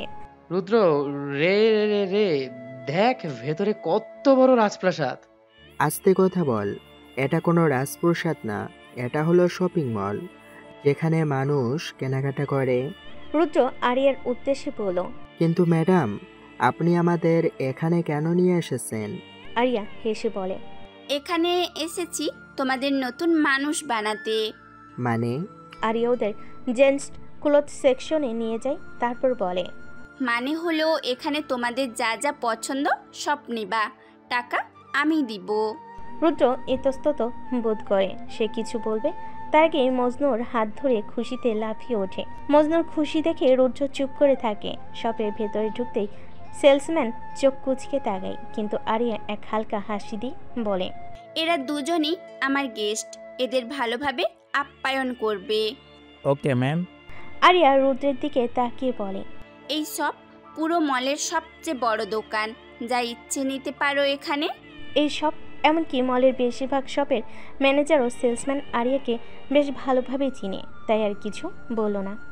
দুজনেই ঘুরে ঘুরে পুরো শপ ঘুরল। মজনু বিস্ফোরিত দৃষ্টিতে শুধু এদিক ওদিক তাকিয়ে যাচ্ছে। একটা করে পোশাক ধরছে আর তার দাম দেখে ছিটকে সরে যাচ্ছে। আরিয়া আর চোখে রুদ্রের দিকে তাকালো। রুদ্র এক কোণে দাঁড়িয়ে আছে, তার মাঝে কোনো কৌতূহল কিংবা আগ্রহের ছিটেফোঁটাও নেই। মজনু আরিয়ার কাছে এসে বলল, ম্যাডাম, এত দামি দামি রং বেরঙের পোশাক তো জীবনেও দেখি নাই। কোনটা রেখেছে কোনটা নিব বুঝতেই পারছি না। আচ্ছা, আমি পছন্দ করে দিচ্ছি তোমাদের জন্য। আরিয়া রুদ্রকে লক্ষ্য করে সেলসম্যানকে বলল, ওর জন্য ক্লাসিক ব্যাগ, স্যুট, সেট আর শু, আর মজনুর জন্য কিছু ফাঙ্কি টাইপের ড্রেস নিয়ে আসো। রুদ্র ফিটিং রুম থেকে বের হয় ব্ল্যাক শার্ট আর কোঅড প্যান্ট পরে। আরিয়া একটু থেমে চেয়ে থাকে। রুদ্রকে যেন এই পোশাকেই মানায়, ওই ভিখারির পোশাকে নয়। এই মানুষটাকে আমি কোথায় যেন দেখেছি। মজনু বের হয় রঙিন শার্ট আর সাদা জিন্স পরে। আয়নে নিজেকে দেখে বলে, রুদ্র ভাই, আমি তো পুরো হিরো হয়ে গেছি। রুদ্র হালকা হাসি। বিল পে করার পর আরিয়া একটি গিফট শপে ঢুকে কিছু কেনাকাটা করে। রুদ্র বারবার তাকে এসব কেনার উদ্দেশ্যে জিজ্ঞাসা করার পরও সে উত্তর দিচ্ছে না। তারপর তিনজনে একটি ক্যাফেতে গেল। আরিয়া দুজনকে জিজ্ঞাসা করলো, তোমরা কফি খাও? কফির স্বাদ কেবল দুবার পেয়েছি, একবার শীতের কনকনে দিনে আর একবার বৃষ্টির রাতে। তোমার কথা শুনলে মনে হয় তুমি কবি নাকি ফিল্মের হিরো। না, মানে ভিক্ষা করার সময় মাঝে মধ্যে কিছু ভদ্রলোক টঙের কফি খাইয়েছিল। তাও তো তোর কপালে টং দোকানের কফি জুটেছে, আমার তো তাও জুটেনি। আচ্ছা, আমি তোমাদের জন্য ক্যাপুচিনো অর্ডার করছি, এটা খেতে অনেক ভালো। কফি আসার পর মজনু কফিতে চুমুক দিয়ে উল্লাসী গলায় বলে, এইটা কি গো ম্যাডাম, কফি নাকি চিনির কালো পানি? আমার তো চিনি খাইলে দাঁত পড়ে, এইটা খাইলে তো আত্মা লাফায়া বের হইয়া যাইব। সবাই হেসে ওঠে। আরিয়া রুদ্রের দিকে তাকিয়ে হালকা গলায় বলে, তুমি জানো তুমি অনেক আলাদা সবার থেকে। সেদিন এক বৃদ্ধাকে তোমার খাবার দিয়ে দিলে, আবার মাইসাকে নিজের বোনের মতো আগলে রাখলে। তুমি আর বাকি 5টা ভিখারির মতো নিচু মন মানসিকতার নও। রুদ্র গম্ভীর গলায় উত্তর দেয়, খোদা মানুষকে জানোয়ার বানায়। আমি চাইনি বৃদ্ধা এই শেষ বয়সে জানোয়ার হোক, আর খাবারটা সেই বৃদ্ধার ভাগ্যে ছিল। আরিয়া রুদ্রের কথাই মুগ্ধ হয়ে চেয়ে থাকে। তুমি খুব অন্যরকম। আমি বহু মানুষ দেখেছি, কেউ কেউ খুব নিঃস্ব হয়ে জানোয়ার হয়ে যায়, আবার কেউ কেউ সব কিছু পেয়েও পশু হয়, কিন্তু তুমি একজন প্রকৃত মানুষ। আপনি আমাকে চিনতে ভুল করছেন। আমি মোটেও আপনার মতো দয়ালু বা ভালো মানুষ না। আমি মানুষ চিনি চোখ দেখে। তোমার চোখে আগুন আছে, কিন্তু সেই আগুন যে সত্যের আলো দেয়, ধ্বংসের আলো না। হঠাৎ মজনু বলে ওঠে, আপনারা দুজন কি সব কথা বলছেন? হ্যাঁ, প্রেমিক প্রেমিকারাও এরকম ফুসফুসুর করে না। আরিয়া হেসে ফেলে। রুদ্র একটুও না বদলে তাকিয়ে থাকে তার কফির কাপে। তার কথাই অন্য চিন্তা ঘুরপাক খাচ্ছে। তিনজন মল থেকে বের হয়ে গাড়িতে উঠল। গাড়ি চলা শুরু করেছে। রুদ্র পেছনের সিট থেকে বাইরে তাকায়। শহরটার আগের মতো নেই। এখন সে এখানে কারোর পরিচিত হয়ে উঠেছে। আমরা এখন কোথায় যাচ্ছি? ভাগ্য যেদিকে নিয়ে যায়। আরিয়া গাড়ি চালাচ্ছে আর মজনু গান গাইছে। গাড়িটি একটি পার্কের সামনে এসে থামলো। এখানে শহরের কোলাহলে বাইরে একটু শান্তি আছে। গাড়ি থেকে নামে তারা। ম্যাডাম, আমরা এই পার্কে কেন আসছি? আমার সাথে এসো, তাহলেই দেখতে পাবে। রুদ্র পার্কের ভেতরে যায়। রুদ্র কিছু পৌঁছার আগেই ছোট্ট মাইশা পেছন থেকে দৌড়ে এসে রুদ্রকে জড়িয়ে ধরে। মাইশা খুশিতে চিৎকার করে বলে, ভাইয়া তুমি এসেছো। আমি জানতাম তুমি আসবে, আমি আপুকে বলেছিলাম তুমি আসবে। মাইশা সুন্দর সাদা একটি ফ্রক পরে আছে। দেখতে তাকে ছোট্ট পরীর মতো লাগছে একদম। রুদ্র হাঁটু গেড়ে বসে বলে, মাইশা, তুমি এই সময় এখানে কি করছো? মাইশা রুদ্রের প্রশ্নের জবাব না দিয়ে আরিয়ার উদ্দেশ্যে বলে, ওয়াও ম্যাম, আপনি তো আমার ভাইয়াটাকে একেবারে রাজকুমারের মতো সাজিয়ে এনেছো। আরিয়ার হাতের গিফট মাইশাকে দিয়ে বলে, হ্যাপি বার্থডে মাইশা। আমি বলেছিলাম না তোমার ভাইয়াকে মানুষের মতো মানুষ বানিয়ে নিয়ে আসবো। রুদ্র থমকে যায়, চোখে মুখে এক অভিব্যক্তি, চমক, আবেগ, বিস্ময়। সে একটু ঝুঁকে মাইশার মুখ দেখে। আজ তোমার জন্মদিন? মাইশা হাসি মুখে জবাব দেয়, হ্যাঁ ভাইয়া, তুমি না আসলে জন্মদিনই করতাম না। এই জন্য ম্যামকে বলেছিলাম তোমাকে সাজিয়ে গুছিয়ে নিয়ে আসতে। রুদ্র আরিয়ার দিকে তাকিয়ে জিজ্ঞেস করলো, ওর মা আসেনি? না, ওর মা প্রচুর ব্যস্ত থাকায় আসতে পারেনি। রুদ্র মায়েশার মাথায় হাত বুলিয়ে বলে, ওর মা নেই তো কি হয়েছে, আজ আমরা ওর জন্মদিন পালন করব। পার্কের এক কোণে ছোট্ট করে সাজানো হয়েছে রঙিন বেলুন, কেক, কিছু খেলনা আর বস্তির কয়েকজন বাচ্চা। মজনু উৎসাহ নিয়ে কেকের পাশে দাঁড়িয়ে বলে, আজ বাচ্চাদের হাসানোর দায়িত্ব আমার। রুদ্র ধীরে ধীরে এগিয়ে গিয়ে মায়েশার হাতে একটি রঙিন ফুল দিয়ে বলে, জন্মদিনে রাজ্যের সবচেয়ে সাহসী ভাই তোমাকে আশীর্বাদ জানায়। তুমি যেন বড় হয়ে এই শহরের আলো হয়ে ওঠো। আরিয়া চুপচাপ দাঁড়িয়ে সবকিছু দেখে, তার চোখে পানি। এই মানুষটা ভেতরে কতটা কোমল সে এখন আরো স্পষ্ট। মাইশা কেক কাটে, রুদ্র মজনু তালি দেয়, বাচ্চারা চিৎকার করে। এক মুহূর্তের জন্য মনে হয় এই মানুষগুলো পৃথিবীর সবচেয়ে সুখী। এরপর রুদ্র নিচু হয়ে মাইশার কানে ফিস ফিস করে বলে, আজ শুধু তোর জন্মদিন না, আমারও নতুন জন্ম হয়েছে। সব বাচ্চাদের আনন্দে মাতি তুলেছে মজনু। এদিকে রুদ্র আরিয়ার সাথে দাঁড়িয়ে ওদের আনন্দ দেখছে। এই শহরের একমাত্র জিনিস যা মানুষকে হাসাতে পারে তা হলো তার ছোট্ট স্মৃতি। আজকের দিনটা আমার ছোটবেলাকেই মনে করিয়ে দিল। তুমি কি সব সময় এভাবে অতীতের কথা মনে রাখো? ভবিষ্যতের যুদ্ধে টিকে থাকতে হলে অতীতকে ভুললে চলে না। আরিয়া কিছু বলে না, সে অনুভব করে এই মানুষটার ভেতরে একটা ছায়ার মতো কষ্ট লুকিয়ে আছে। সে জানতে চায়, তবে রুদ্র তাকে এখনো ঢুকতে দেয়নি। পাশ দিয়ে এক চাওয়ালা যাচ্ছিল, আরিয়া ওদের দুজনের জন্য জানে। রুদ্র কাপে এক চুমুক নিয়ে বলে, এই চায়ের মতো কিছু সম্পর্ক সময়ের সঙ্গে গাঢ় হয়, রক্ত চড়ায় কিন্তু রং চড়ায়, কিন্তু কিছু কিছু সম্পর্ক শুধু ঘ্রাণেই থেকে যায়। তাহলে আমাদের সম্পর্কটা কি ঘ্রাণ নাকি স্বাদ? রুদ্র তাকাই গভীরভাবে, ধীরে বলে, আপনার চোখে যা দেখা যায় এটা কখনো মুখে বলা যায় না, আর আমাদের মধ্যে যা হচ্ছে তা বলে ফেললেই বুঝি মধুরতা কমে যায়। আরিয়া থমকে যায়, প্রথমবার একটু লজ্জায় হেসে ফেলে। দুজনের মাঝে এক মুহূর্তে নীরবতা, চোখে চোখ, আবেগ থমকে আছে, বাক্য চুপ। পেছনে সূর্য ডুবে যাচ্ছে আর সামনে এক নতুন সম্পর্কের সূর্য উদয়। দূর থেকে একজন রুদ্র ও আরিয়ার ছবি তোলে, ওদের অজান্তেই ছবি তুলে দ্রুত সেখান থেকে চলে যায়, কারণ সে জানে সেখানে থাকা মানে মৃত্যুর অপেক্ষা করা। রাত্রি নেমেছে। আরিয়া রুদ্র আর মজনুকে তার গাড়িতে করে বস্তির গলি পর্যন্ত পৌঁছে দেয়। দরজা খুলে নামতে যাবার আগে হঠাৎ রুদ্র বলে, আজকের দিনটার জন্য আপনাকে ধন্যবাদ। আরিয়া হালকা হাসে, কিন্তু কোনো কথা বলে না। গাড়ির দরজা বন্ধ হয়, গাড়ি ধীরে ধীরে চলে যায়, আর বস্তি অন্ধকারে রুদ্র ও মজনু দাঁড়িয়ে থাকে নিঃশব্দে। আজ রুদ্রের মুখে এক অদ্ভুত প্রশান্তি। পরের দিন বিকেলবেলায় রুদ্র একাকী রাস্তায় নেমেছে ভিক্ষা করতে। একটু আগে ঝড় বৃষ্টি হয়, চারিদিক নিশ্চুপ। হঠাৎ রুদ্রের সামনে একটি গাড়ি এসে থামলো। গাড়ি থেকে গোটা পাঁচেক দানবের মতো বিশাল দেহের মানুষ এসে রুদ্রকে চেপে ধরে গাড়িতে উঠিয়ে আবার ঝড়ের গতিতে চলে গেল। রুদ্রকে একটি চেয়ারের সাথে বেঁধে রাখা হয়েছে, তার চোখ মুখ কালো কাপড় দিয়ে বাঁধা।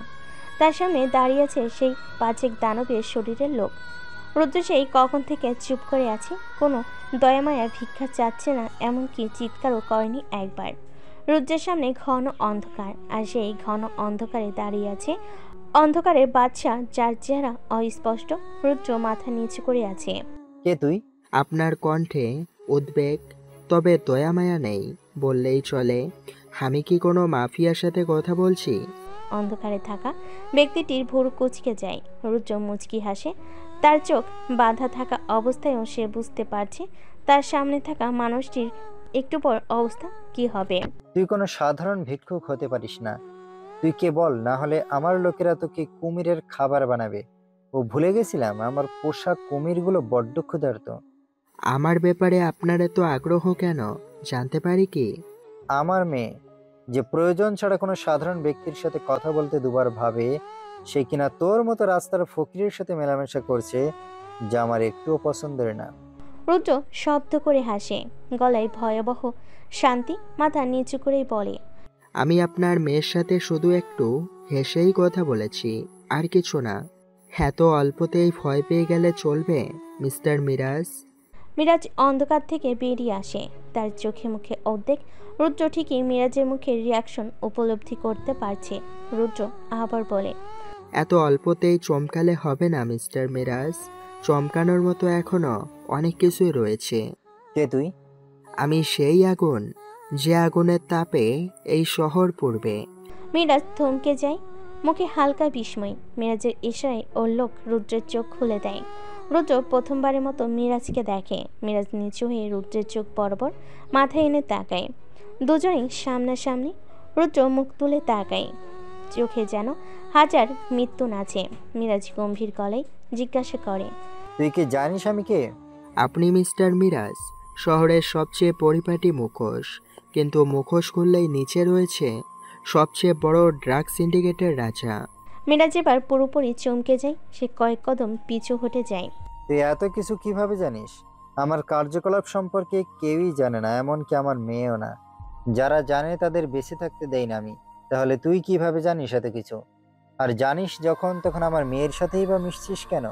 রুদ্র মুচকি হেসে বলে, যার এক কথায় এই শহরকে চালিয়ে ছারখার করতে রেড ড্রাগন স্বয়ং উপস্থিত হয়েছে, তাকে একবার নাড়িয়ে চাড়িয়ে যাচাই করে নেবে না? মিরাজের হৃদস্পন্দন কয়েক গুণ বেড়ে যায়। রেড ড্রাগনের নাম শোনা মাত্রই গার্ডদের শরীর জমে যায়। সবাই দৌড়ে পালিয়ে যায় সেখান থেকে। রুদ্রের হাত পা এখনো বাঁধা, তবে রেড ড্রাগন সম্পর্কে যে জানে সে ভালো করে জানে রেড ড্রাগন মানে স্বয়ং মৃত্যু। মিরাজ এবার সামনে এসে কড়া গলায় বলে, তুই রেড ড্রাগন হতে পারিস না। নিশ্চয়ই তোকে আমার শত্রু জাফর ইকবাল পাঠিয়েছে আমাকে শেষ করতে। রুদ্র ধীরে বলে, জাফর ইকবাল হোক বা যে কেউ, রেড ড্রাগন একবার যেহেতু এই শহরে চলে এসেছে, এই শহরকে শ্মশান না করা পর্যন্ত হার মানবে না। আর আপনাকে আমি জিজ্ঞেস করেছিলাম এই শহর প্রস্তুত কিনা আমার আগমনের জন্য। এখন তো দেখছি আপনি নিজেই প্রস্তুত না আমার তেজ সহ্য করার জন্য। মিরাজের আর বোঝার অপেক্ষা রইল না। তার সামনে বসে থাকা ভিক্ষুকের বেশে বসে থাকা স্বয়ং মৃত্যু, যাকে কিনা সে নিজেই আমন্ত্রণ করে নিয়ে এসেছে। আর একবার যেহেতু রেড ড্রাগন নামক দানবের আগমন হয়েছে, এবার ধ্বংস অনিবার্য। মিরাজ নিজের রেড ড্রাগন ওরফে রুদ্রের বাঁধন খুলে দিল, তারপর চেয়ার টেনে তার সামনে এসে বসলো। রুদ্র হাত পা হালকা নাড়ি, রক্ত সঞ্চালন ঠিক করলো।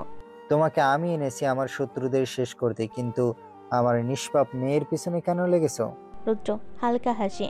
সেভাবে মিরাজ নিজেও জানে না সে কাকে নিষ্পাপ বলছে, তবে সে তার ভুল ভাঙল না।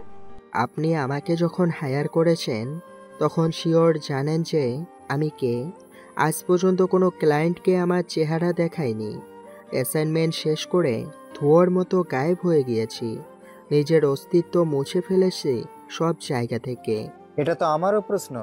দুনিয়ার আন্ডারওয়ার্ল্ড কাঁপানোর টপ কিলারদের একজন, তাও আবার বাংলাদেশি, যার আসল চেহারা আজ পর্যন্ত কেউ দেখেনি, সে কেন আমাকে তার আসল পরিচয় রিভিল করলো?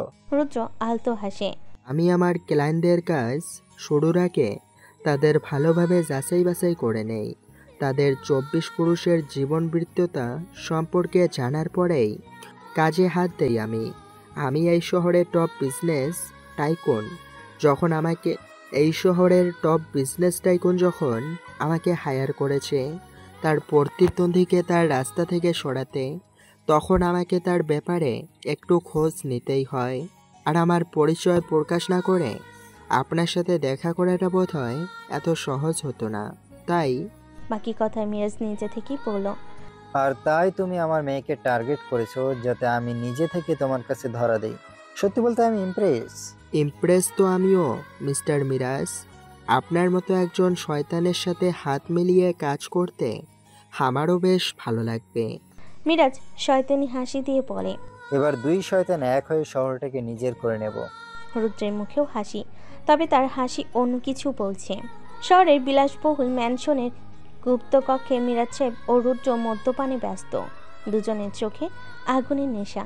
মিরাজ রুদ্রের গ্লাসে মদ ঢালতে ঢালতে জিজ্ঞাসা করে, তুমি এতদিন আমার মেয়ের পেছনে না ঘুরে শিকারকে শেষ করে দিলেও পারতে। তোমার জন্য তো কাউকে মারামাছি মারার মতো সহজ। রুদ্র ঠোঁট বাঁকিয়ে হাসে। আপনাকে কে বলেছে আমি আপনার মেয়ের পেছনে ঘুরেছি? উল্টো যতবার আমি আপনার শিকারকে শিকার করতে চেয়েছি সব সময় আপনার মেয়ে এসে পাগড়া দিয়েছে।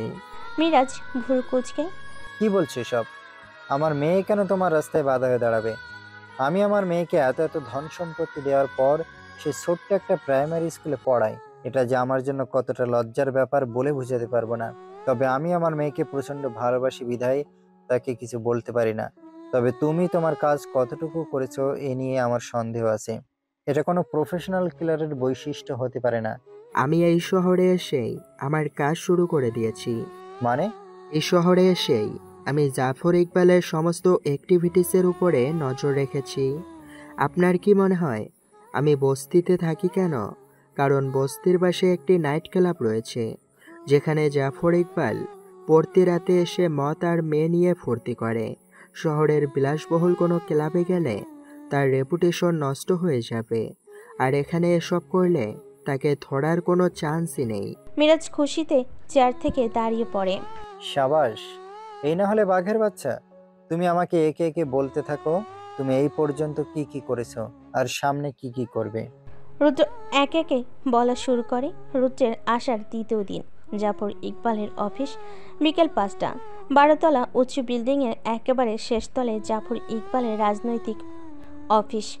রুদ্র বিল্ডিংয়ের সামনে বসে ভিক্ষা করছে।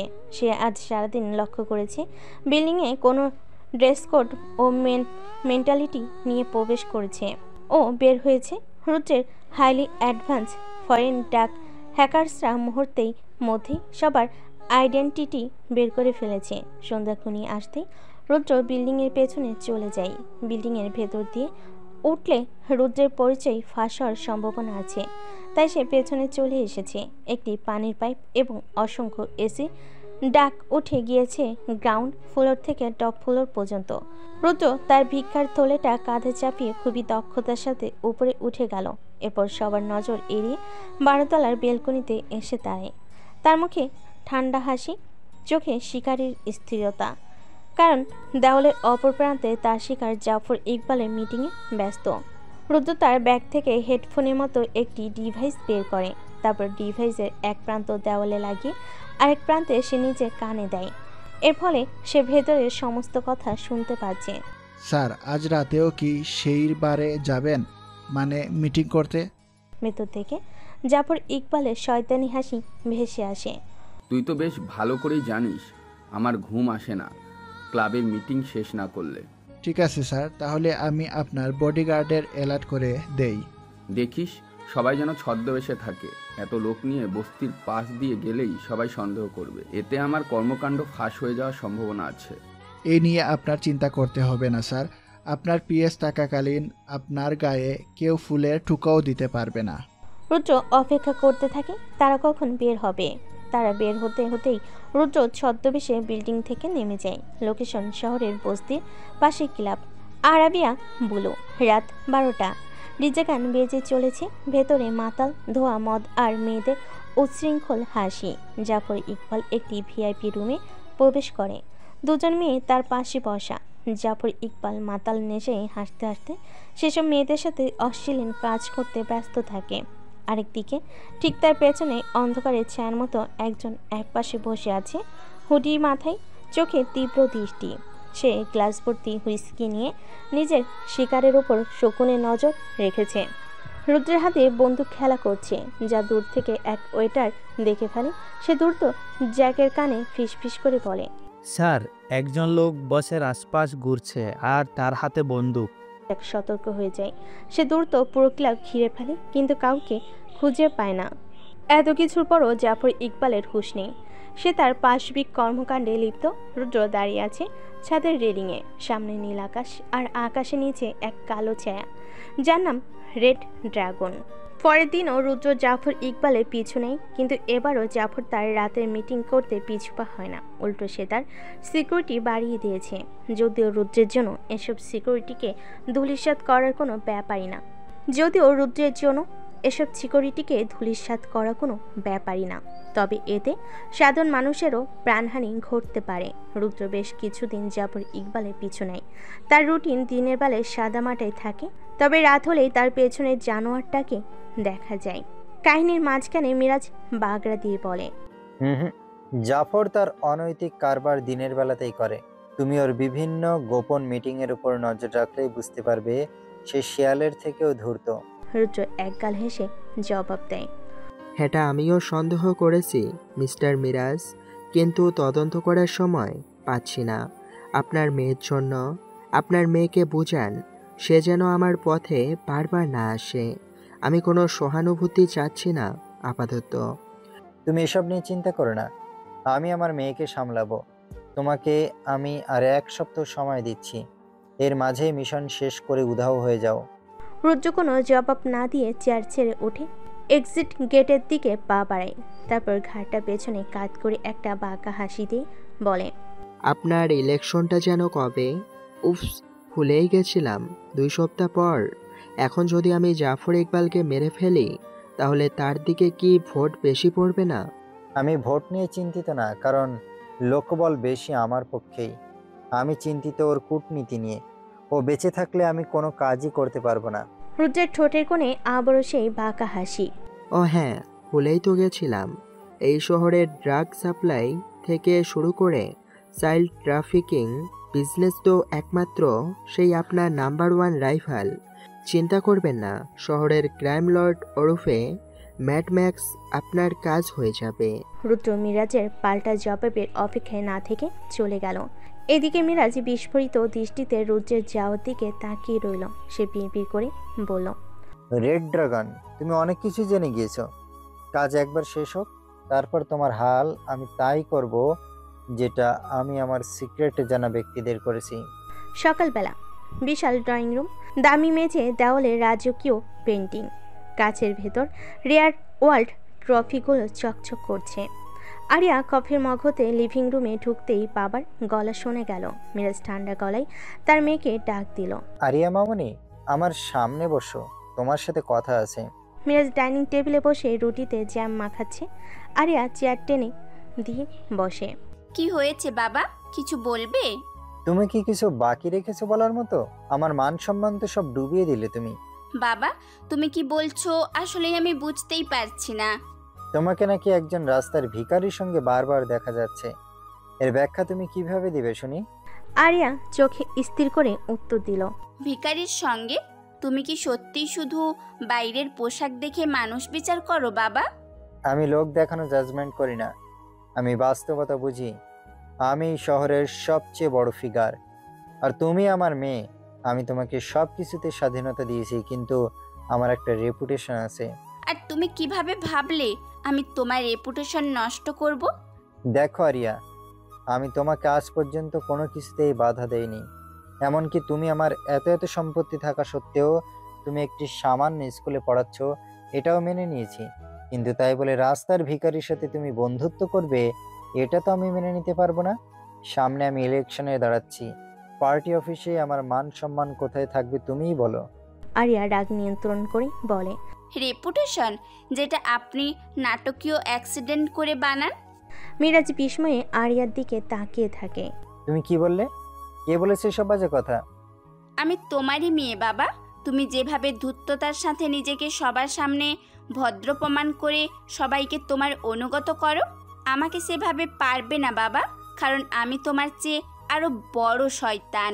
এই বলে আরিয়া উঠে চলে যেতে থাকে। মিরাজ গলা শক্ত করে চেঁচিয়ে বলে, আমি এত কিছু জানি না, আমি শুধু জানি তুমি সেই ভিখারির সঙ্গে আর দেখা করবে না। আমি যতদিন বেঁচে আছি আমার মেয়ে একজন রাস্তার কুকুরদের সাথে মিশবে না। আরিয়া থেমে ধীরে ধীরে পেছন ঘুরে তারপর বলে, আমি কখনো ভাবিনি তুমি এমন সংকীর্ণ মন মানসিকতার মানুষ। আমি জানতাম আমার বাবা শুধু অন্য মানুষের বিশ্বাস নিয়েই খেলতে পারে, তবে আমি কার সঙ্গে মিশবো সেটা ঠিক করার অধিকার তুমি অনেক আগেই হারিয়েছো।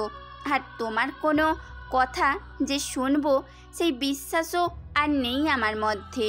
আরিয়া চলে যায়। সে চলে যেতেই নাফিউল আড়াল থেকে বেরিয়ে আসে। সে এতক্ষণ আড়াল থেকে বাপ মেয়ের কথাগুলো শুনছিল। স্যার, আরিয়ান ম্যাম তো আপনার মতোই বদমেজাজি। সে তো আপনার কোনো কথা শুনবে বলে তো মনে হচ্ছে না। সে ছোট থেকেই জানে আমি কোনো না কোনো খারাপ কাজের সাথে জড়িত। আমার জন্য যখন ওর মাকে খুন হতে হয়েছে তখন থেকেই আমি আর ওর ইচ্ছের উপর কিছু চাপিয়ে দেইনি। আরিয়া কখনো আমাকে জিজ্ঞাসা করবে না আমি কি করি, তবে সে আমাকে প্রচুর ভালোবাসে। কিন্তু এইভাবে রুদ্রের পথে বাধা হয়ে দাঁড়ালে আপনার কাজ তো আর হাসিল হবে না।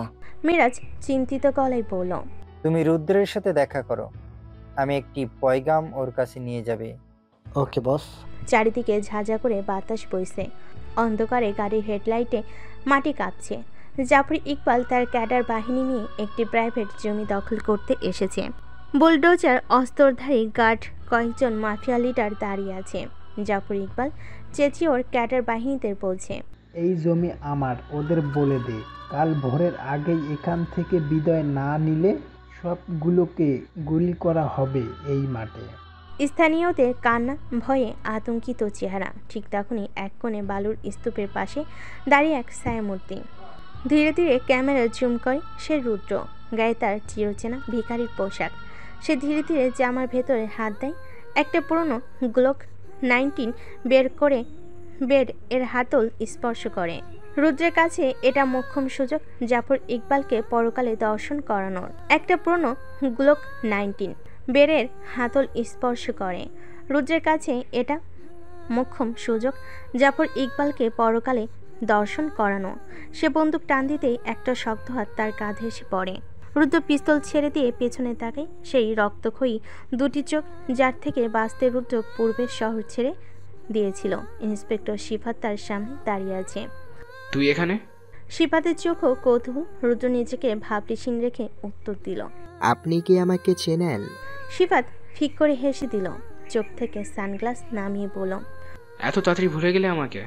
আপনাকে মনে রাখার মতো কোনো বিশেষ মানুষ কি আপনি? সে আগের মতো গরম ও জেদি মেজাজ। আচ্ছা, তোমাকে মাথায় আর চাপ নিতে হবে না, আমি মনে করিয়ে দিচ্ছি। মেরাজনগর, মাঝরাত, হঠাৎ একটা গাড়ি এসে ফুটপাতে ধাক্কা খেলো। তার পেছনে আরেকটি গাড়ি এসে থামলো। গাড়ি থেকে দুজন লোক নেমে সামনের গাড়ির লোকটিকে মেরে একটি ব্যাগে নিয়ে চলে গেল। তারপর সকালবেলায় যখন পুলিশ আসে তখন আপনি মহারাজা সেই জায়গায় আরামসে ঘুমাচ্ছিলেন। এবার কিছু মনে পড়েছে? রুদ্রের ভাবভঙ্গি মুহূর্তের মধ্যেই পরিবর্তন হয়ে যায়। আরে স্যার, যে আমার বড্ড ভুল হয়ে গিয়েছে, আমি আপনাকে চিনতেই পারিনি, আমাকে ক্ষমা করে দিয়েন। তা আপনি এই শহরে এখানে কি করছেন? আর বলিস না, এই শহরে এত খুন খারাপি, গুন্ডাগিরি, মাফিয়া সিন্ডিকেট এত পরিমাণ বেড়েছে যে বাধ্য হয়ে আমাকে আসতেই হয়েছে এসব রোধ করতে। আপনারাই তো দেশের ভবিষ্যৎ স্যার, আপনারাই দেশকে এগিয়ে নিয়ে যাবেন। তুই এখানে কি করছিস? সেদিনের পর তো তোকে আর ওই শহরে দেখলাম না। রুদ্র উদাস গলায় বলল, ভিখারিদের কি আর নিজের ঠিকানা বলতে কিছু আছে স্যার? আমরা যেখানেই যাই সেখানেই অবহেলিত। ওই শহরে আশ্রয় পাইনি, তাই এই শহরে এসেই ঠাঁই খোঁজার জন্য। শিফাত রুদ্রের কাঁধে হাত দিয়ে বলে, আমার একটা ব্যাপার বড্ড আশ্চর্য লাগছে যে তুই যে শহরে থাকিস ওই শহরে ক্রাইম রেট যেন হুট করে বেড়ে যায়। যেমন ধর, আগের শহরে এখনো কিছু খুনের অমীমাংসিত ফাইল পড়ে আছে, আবার এখানে সম্প্রতি কিছু রহস্যজনক এবং অপরাধমূলক ঘটনা ঘটছে। রুদ্র হেসে দেয়, কি যে বলেন না স্যার আপনি? আমার মতো এতিম ফকিরের সাথে অপরাধ জগতের কি সম্পর্ক হবে? আপনার আইনের লোক দেখছি তিলকে তাল বানাতে উস্তাদ। শিফাত মুচকি হেসে চোখে সানগ্লাস পরে বলে, তুই আমার রাডারে চলে এসেছিস। এই শহরে আমি এসে গিয়েছি, মানে তোর আর কোনো পালানোর পথ নেই। শিফাত চলে যায়। রুদ্র নিঃশব্দ হাসে। পালানো তাদের কাজ যাদের হারানোর ভয় থাকে। আমি এখানে এসেছি কারো রাজত্ব শেষ করতে, ইন্সপেক্টর, পালাতে নয়। রুদ্র পেছনে তাকিয়ে দেখে জাফর ইকবালও তার লোকজন নিয়ে চলে গিয়েছে। রুদ্রের চোখে ব্যর্থতার আগুন জ্বলে ওঠে। ঠিক তখনই কিছু দূর একটা গাড়ি এসে থামে। গাড়ি থেকে নেমে আসে 6 ফুট উঁচু বিশাল দেহি এক যুবক, নাফিউল। চোখে সানগ্লাস, কাঁধে লেদার জ্যাকেট। নাফিউল হালকা ঠোঁটে হাসি নিয়ে এগিয়ে এসে বলে, মাটি তো গরম হয়ে উঠেছে, শালা গুলি খেতে খেতে বেঁচে গেল। রুদ্র হঠাৎ নাফিউলকে দেখে অবাক। তুমি এখানে কেন? আর এবার বেঁচে গিয়েছে ভাগ্যের জোরে। পরবর্তীতে ঠিক আমার গুলিতেই জাফর ইকবালের মৃত্যু হবে। আমি এসেছি বসের একটা পয়গান নিয়ে। কিসের পয়গাম? নাফিউল রুদ্রর কানে ফিসফিসে কিছু কথা বলে। রুদ্র মনোযোগ দিয়ে শোনে। Are you sure? Damn sure. Okay, কাজ হয়ে যাবে। এবার যদি ব্যর্থ হও, বস কিন্তু তোমাকে ছেড়ে কথা বলবে না। রুদ্র কিছু না বলে শুধু একটা মুচকি হাসি দেয়। নাফিউল যেভাবে এসেছিল ঠিক সেভাবেই উধাও হয়ে গেল। রুদ্র মনে মনে বলল, কে কাকে ছাড়বে, কে কাকে ধরবে, এটা শুধুমাত্র এই রুদ্রই ঠিক করবে, আর কেউ না। এই খেলায় গেম চেঞ্জার হলাম আমি, দ্য রেড ড্রাগন। রুদ্র রাত করে বস্তিতে ফিরে দেখতে পেয়ে মজনুর সাথে আরিয়াও বসে আছে তার অপেক্ষায়। রুদ্র আসতেই মজনু আর আরিয়া এগিয়ে আসে। তুই কই ছিলি এত রাত পর্যন্ত? রুদ্র মজনুর উত্তর না দিয়ে আরিয়ার দিকে তাকায়। তুমি কোথায় ছিলে?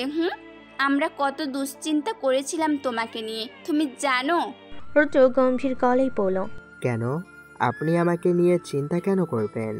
আরিয়া থতমত খেয়ে উত্তর দেয়, এটা কেমন ধরনের প্রশ্ন? তোমার জন্য কি আমার চিন্তা হতে পারে না? বলো। না, হতে পারে না। একজন রাস্তার কুকুরের জন্য আপনার দয়া মায়া থাকতে পারে না। তুই ম্যাডামের সাথে এমন করে কথা বলছিস কেন? তুই আসছিলি না দেখে আমরা অনেক চিন্তা হচ্ছিল, তাই আমি ম্যাডামকে কল দিয়ে এখানে আসতে বলি, আর ম্যাডাম তার লোকজনও পাঠিয়েছে তোকে খুঁজতে। রুদ্র মজনুর গালে ঠাস করে থাপ্পড় লাগিয়ে দেয়। মজনুর গালে হাত দিয়ে কান্না ভরা দৃষ্টিতে রুদ্রর দিকে তাকিয়ে বলল, তুই আমাকে মারলি?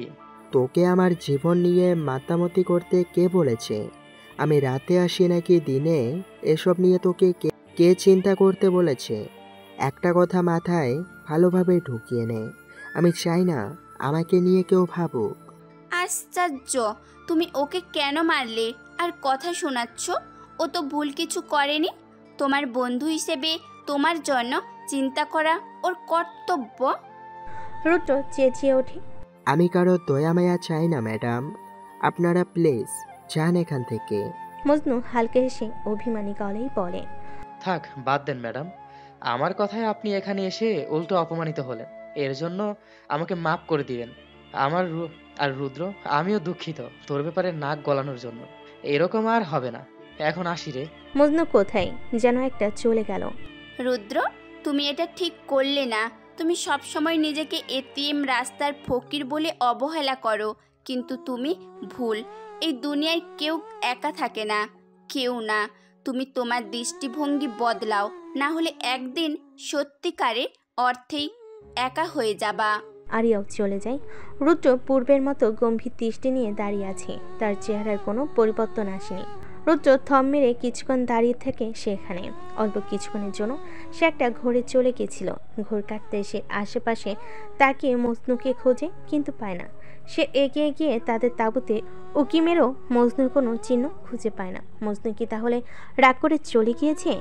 ও যেখানে ইচ্ছে যাকে, তাতে আমার কি? ও না আমার কোনো বন্ধু, আর না কোনো শুভাকাঙ্ক্ষী। রুদ্র যতই মনে মনে কথাগুলো বলুক না কেন, ঠিক ভেতর ভেতর চিন্তা হচ্ছিল মজনুকে নিয়ে। মজনু রাগ করে চলে গিয়েছে, সকাল হলে চলে আসবে এটা ভেবে রুদ্র ঘুমিয়ে পড়ল। সকালবেলায় বস্তির মানুষদের চেঁচামেচিতে ঘুম ভাঙল রুদ্র।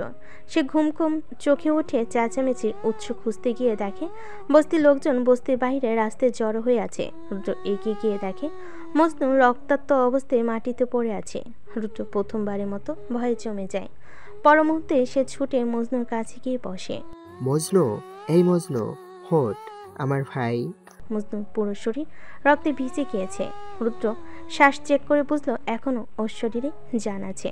রুদ্র দ্রুত বস্তির মানুষদের সহায়তায় একটি গাড়ি করে মজনুকে একটি বেসরকারি হাসপাতালে নিয়ে এলো। পথিমধ্যে আরিয়াকেও কল করলো রুদ্র, কারণ মজনু ভালো ও উন্নত চিকিৎসা বেসরকারি হাসপাতাল ছাড়া সম্ভব না। আর এর জন্য যে টাকা লাগবে সেটাও রুদ্রের পক্ষে আপাতত প্রদান করাও সম্ভব না। মজনুকে অপারেশন থিয়েটারে ঢুকানো হয়েছে। রুদ্র স্থির হয়ে বসে আছে, মাথা নিচু করে। তার বুক থেকে গলা পর্যন্ত রক্ত লেপ্টে আছে। মজনুকে সে বুকে জড়িয়ে ধরে এনেছে পুরো রাস্তায়। আশ্চর্য হলো রুদ্রের চোখ থেকে এক ফোঁটাও পানি পড়েনি। আরিয়া করিডোর দিয়ে এগিয়ে আসে। আরিয়া ডাক্তারের সাথে কিছুক্ষণ কথা বলে রুদ্রর কাঁধে হাত রাখে। রুদ্র মাথা তুলে তাকায়। আরিয়া বিস্মিত দৃষ্টিতে তাকায়। রুদ্র কাঁদছে, ওর চোখে পানি। রুদ্র নিজের চোখে হাত দিয়ে নিজের প্রতি অবাক হয়ে গেল। সে কখনো কারোর জন্য কাঁদেনি, এমনকি তার বাবা মায়ের মৃত্যুতেও না। মজনুর কিছুই হবে না, তুমি চিন্তা করো না।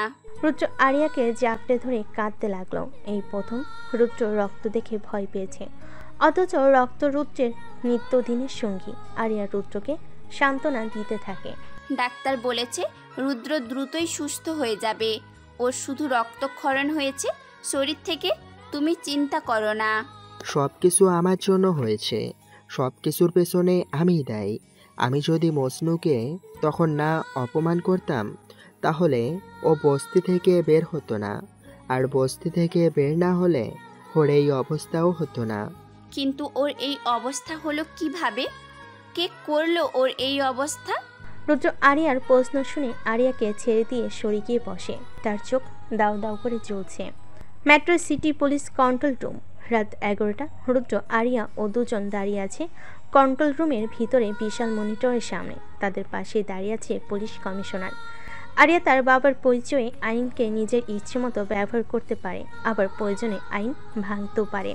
দেওয়াল জুড়ে বিশাল মনিটরে ফুটে উঠেছে সিসিটিভি ফুটেজ। এক পলক তাকিয়ে আছে রুদ্র, নিঃশব্দ ও ঠান্ডা চোখে। রাত 1:20, বস্তির পাশের রাস্তা, এখানে সব দেখতে পারবেন আপনারা।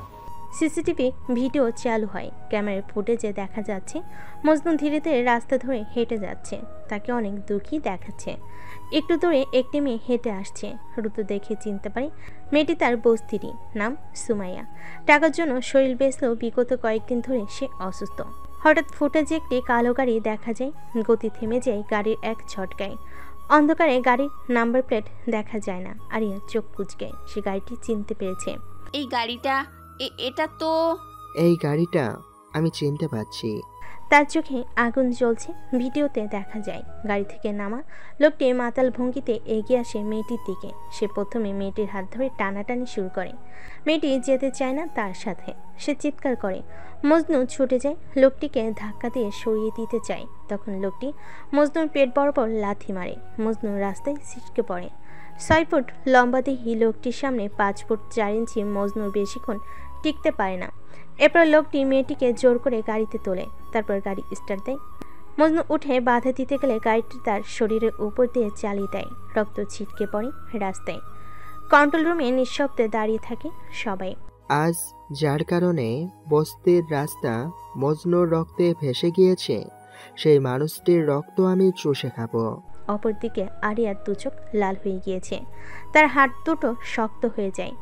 এই শহরে প্রতিটা নোংরা খেলা আমার চোখের আড়ালে হয়েছে, তবে আর না। সব পাপের শাস্তি দিতে ন্যায় বিচারের দেবীর আগমন বোধ হয় আবারও করতে হবে। আরিয়া কথাগুলো মনে মনে বলল। আপনাদের চিন্তা করতে হবে না, এই ফুটেজের মাধ্যমেই আমরা তদন্ত শুরু করব। আপনারা আপনাদের তদন্ত করতে থাকেন, আমরা আমাদের কাজ করব। চলো রুদ্র। আরিয়া পেছনে তাকিয়ে দেখে রুদ্র নেই। সে অনেক আগে বের হয়ে গিয়েছে। একটি কালো গাড়ি এসে থামে একটি একতলা বাংলোর সামনে। গাড়ি থেকে নামে এক মুখোশধারী যুবক। মুখে তার জঘন্য এক শয়তানি হাসি, সাথে তার 2 দেহরক্ষী। দুজনের হাতেই 2টো মিনি মেশিন গান। যুবকটি আর কেউ নয় বরং নাফিউল। সে ফোনে কথা বলতে বলতে ঘরের ভেতর ঢুকে। আজ রাতটাও শান্তির হবে ভাই, ঘরে ফ্রেশ মাল আছে। কাল রাতে মালটাকে ধরে নিয়ে এসেছি, এখনো স্বাদ নেয়নি। আগে আমি চেখে দেখব, পরে ভেবে দেখবো আপনার জন্য রাখবো নাকি না রাখবো। বাড়ির দরজা খুলে যায়। ভেতরে বিছানায় সুমাইয়া চুপ করে বসে আছে। তার চোখে মুখে আতঙ্ক। সুমাইয়া কান্না মিশ্রিত গলায় বলল, আপনি আমাকে এখানে কেন নিয়ে এসেছেন স্যার? আমি কাউকে কিচ্ছু বলবো না, প্লিজ আমাকে চলে যেতে দিন, আমি অসুস্থ।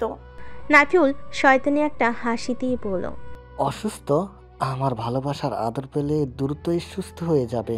আর আমি তো এসেছি তোমার সাথে একটু কথা বলতে। মধুর মধুর কথা বলবো দুজনে বিছানায়। আর কথা তো বিছানায়ও বলা যায়, তাই না?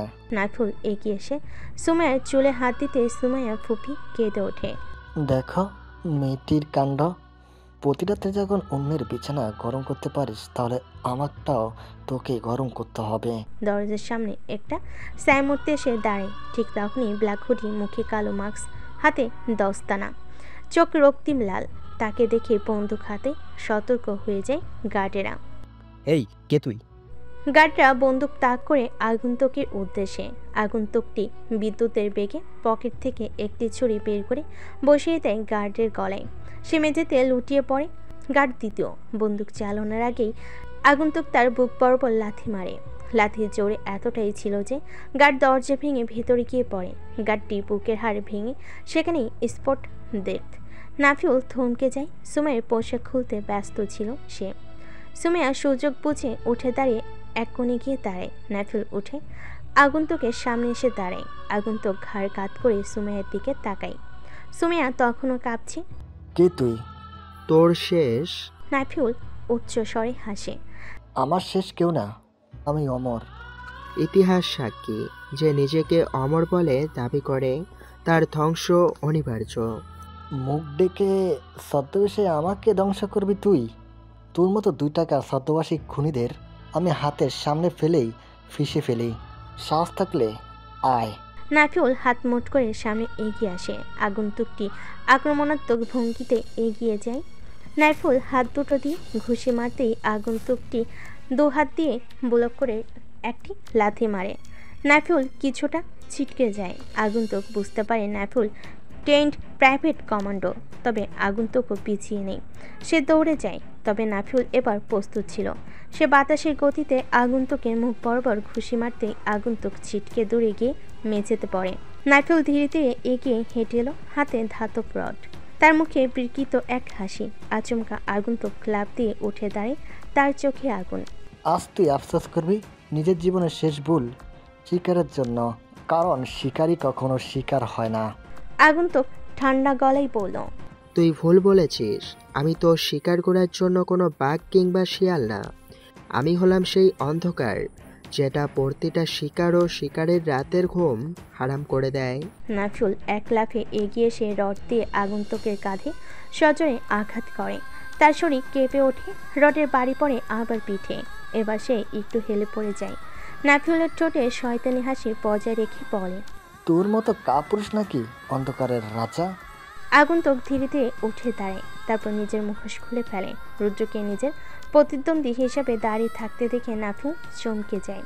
তুই এখানে কি করছিস? তুই কেন আমাকে মারতে এসেছিস? রুদ্র সামান্য হেসে বলে, নিজের মৃত্যুকে জিজ্ঞাসা করছিস যে সে কেন এসেছে? তুই রেড ড্রাগন বা যাই হোস না কেন, আমি ম্যানম্যাক্সের বাম হাত ভুলে যাস না। রুদ্র নাফিউলের চোখে এমন এক দৃষ্টিতে তাকায় যেন এখনই ঝড় আসবে। আমি সবার আগে সেই বাম হাতটাকেই কাটবো, যাতে ম্যাডম্যাক্স বাথরুমের কাজ না করতে পারে। নাফিউল আবারও আক্রমণ করে। তবে রুদ্র এবার রডটাকে হাতে ধরে ফেলে। তারপর এক মুহূর্ত বিলম্ব করে না, নাফিউলকে বুকে ঘুষি মেরে ফেলে দেয়। নাফিউলকে উঠতে না দিয়ে রুদ্র ওর বুকে উঠে একের পর এক ঘুষি মারতে থাকে। প্রথমে মুখে, পরে গলায়, তারপর কানে, নিচে। মাথা দিয়ে রক্ত গড়িয়ে পড়তে থাকে মেঝেতে। রুদ্র উঠে দাঁড়ায়।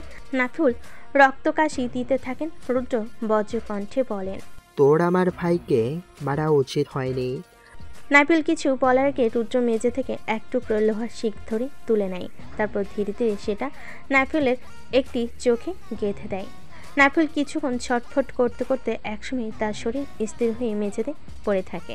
সে পেছন থেকে সুমাইয়াকে দেখে। তুমি অনেক সাহসী একটি মেয়ে, কাউকে ভয় পেও না। এখন বাড়ি যাও। কেউ কিছু জিজ্ঞেস করলে বলবা রেড ড্রাগন তোমাকে রক্ষা করেছে। সুমাইয়ের ভয় কেটে গিয়েছে। হঠাৎ নাফিউলের ফোন বেজে ওঠে। রুদ্র ফোন হাতে নিয়ে দেখে মিরাজ সাহেবের কল। সে আগ্রহ নিয়ে কল রিসিভ করে। অপর পাশ থেকে মিরাজ বলতে থাকে, কিরে মেয়েটির স্বাদ নেওয়া হলো কি? বলে বল, আমিও এসে মালটাকে একটু চেকে নিই। রুদ্র কল কেটে দেয়। তার চোখে প্রতিশোধের নেশা। ঘর জুড়ে শুধু রুদ্রের নিঃশ্বাস ও প্রতিশোধের গন্ধ। মধ্যরাত, চারপাশে অন্ধকার। গেটের সামনে টর্চ নিয়ে ঘুরছিল এক নিরাপত্তা রক্ষী। হঠাৎ সে তার পেছনে কারোর উপস্থিতি টের পায়। কিছু বুঝে ওঠার আগেই পেছন থেকে এক ছায়া ঝাঁপিয়ে পড়ে তার উপর। মুহূর্তেই নিস্তব্ধতা গেট পার হয়ে যায়। ছায়ামূর্তিটা বাড়ির ভেতরে ঢুকে পড়ে। এক এক করে মিরাজ সাহেবের 4 জন দেহরক্ষীদের নিথর করে ফেলে এগিয়ে যায় সে। মিরাজ সাহেব তখন উপরের ঘরে বসে ফোনে কথা বলছিল। তখনই দরজা ধীরে ধীরে খুলে যায়। কালো হুডিতে ঢেকে থাকা ছায়া মানবটি পুরো শরীরে রক্তের চোখ লেগে আছে। মিরাজ উঠে দাঁড়ায়, চোখ বিস্ফোরিত। কে তুই, আর বাড়িতে কিভাবে ঢুকলি? রুদ্র ঠান্ডা গলেই বলল, তোর সাম্রাজ্যের ছাদ ফুঁড়ে ঢুকেছি, আর ঢুকতে ঢুকতে তোর 4-5 জনকে ফেলে রেখেও এসেছি। মিরাজ রাগে গর্জে ওঠে, তুই জানিস না আমি কে? আমি এই শহরের রাজা, গডফাদার, ক্রাইম লর্ড। রুদ্রের সামনে এগিয়ে এসে মিরাজের চারপাশে ঘুরতে থাকে। তখন তার গলায় বজ্রের মতো ধ্বনি। রাজা? তোর মতো রাজা বাদশারা যেসব স্কুলে অপরাধ করা শিখেছে তার বেশ আগে থেকেই অপরাধ জগতে আমার বিচরণ। মিরাজ ছুরি বের করে ছুঁড়ে মারে। রুদ্র সেটা মাঝপথে ধরে ফেলে। মিরাজের গর্জনে তার লোকজন অস্ত্র নিয়ে রুমে ঢুকে। রুদ্র হাতে থাকা রডের ধাতব মাথা দিয়ে মিরাজের চোখ বরাবর রেখে বলে, তোদের বন্ধুকে ট্রিগার চালাতে চালাতে তোদের বসের চোখ এফর অফার করতে আমার সময় লাগবে না। সবাই বন্দুক হাতে সতর্ক হয়ে দাঁড়িয়ে আছে। তুই ভাবিস না যে আমার লোকেরা তোকে ছেড়ে দিবে?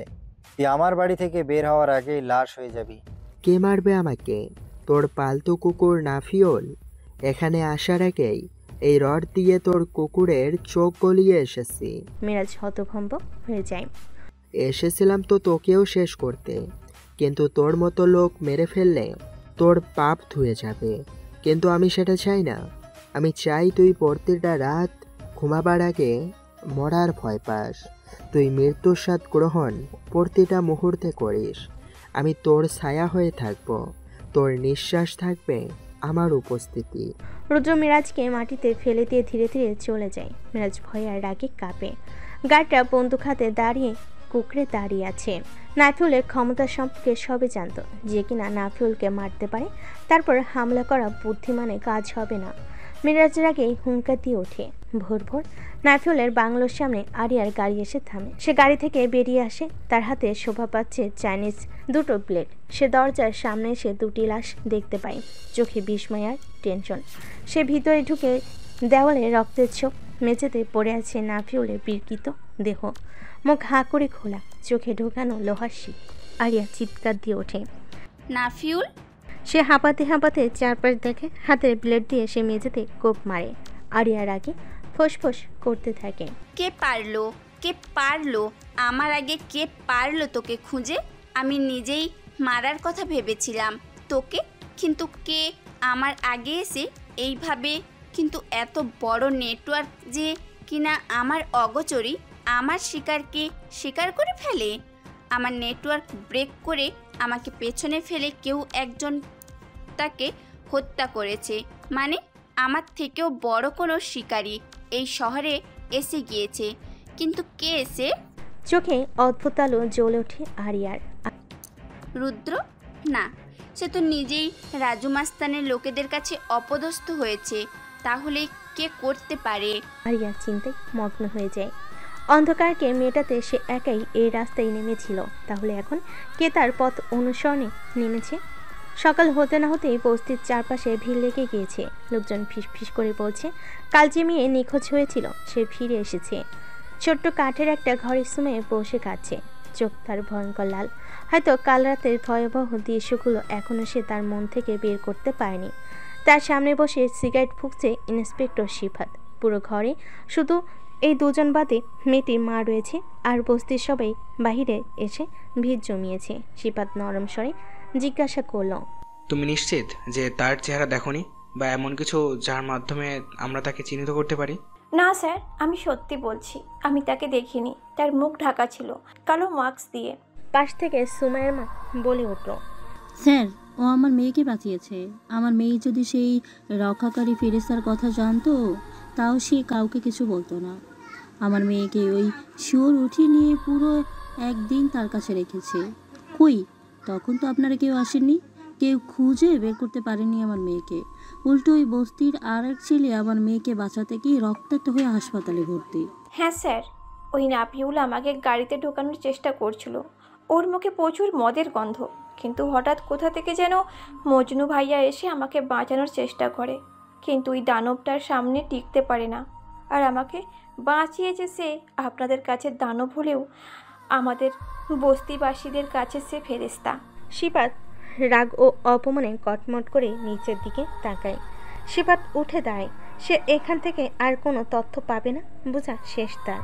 শিপাত ঘর থেকে বের হবে তখনই সুমেয়া তাকে ডাকে। স্যার। ইন্সপেক্টর শিপাত পেছন ফিরে তাকায়।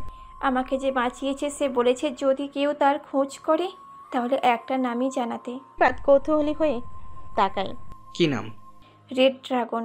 শিপাত আনমনে বিড়বিড় করে। Red dragon? শিপাত ঘর থেকে বের হয়ে বস্তির আশেপাশে ভালো করে তাকায়। দূরে একজনকে বসে থাকতে দেখে তার ঠোঁটের কোণে হতাশার রেশটা মুহূর্তের মধ্যেই কেটে গেল। একটি ছেলেকে ঘিরে বস্তির বাচ্চারা খেলা করছে। সে চুপচাপ দাঁড়িয়ে, হাত ভর্তি খাবারের প্যাকেট, পুরো পিঠে পুরনো ঝোলা ব্যাগ। শিপাত কটমট করে তাকিয়ে বলে, তুমি আবার রুদ্র? তোমার ছায়া ছায় না কোনো ঘটনাস্থল। রুদ্র বাচ্চাদের মাঝে খাবার বিলাচ্ছে। শিপাত ধীরে ধীরে এগিয়ে যায়। রুদ্র উল্টো দিকে ঘুরে আছে। শিপাত ঠান্ডা গলায় বলে, অপরাধী যত চতুর আর তীক্ষ্ণ বুদ্ধির থাকুক না কেন, সে কোনো না কোনো ভুল করেই। রুদ্র পেছনে ঘুরে তাকায়। আরে পুলিশ স্যার যে, তা কথাগুলো কি আপনি আমাকে উদ্দেশ্য করে বলবেন? আমি যাকে উদ্দেশ্য করে বলেছি সে নিশ্চয়ই বুঝতে পেরেছে। তবে তুই আমাকে বল যে তুই কে?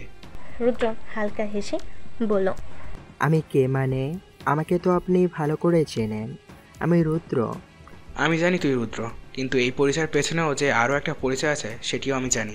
রুদ্র মাথা চুলকিয়ে বোকার মতো জিজ্ঞাসা করে, মানুষের পরিচয় কয়টা হয় স্যার? শিপাত ক্ষোভ দেখাতে গিয়েও দেখায় না, কারণ আশেপাশে অনেক বাচ্চারা খেলা করছে। শিপাত ঠান্ডা মাথায় বলে, তোকে এই শহরে যে কোনো অপরাধ ও অপরাধের ঘটনাস্থলে কাছাকাছি দেখা যায়, এর ব্যাখ্যা কি দিবি তুই?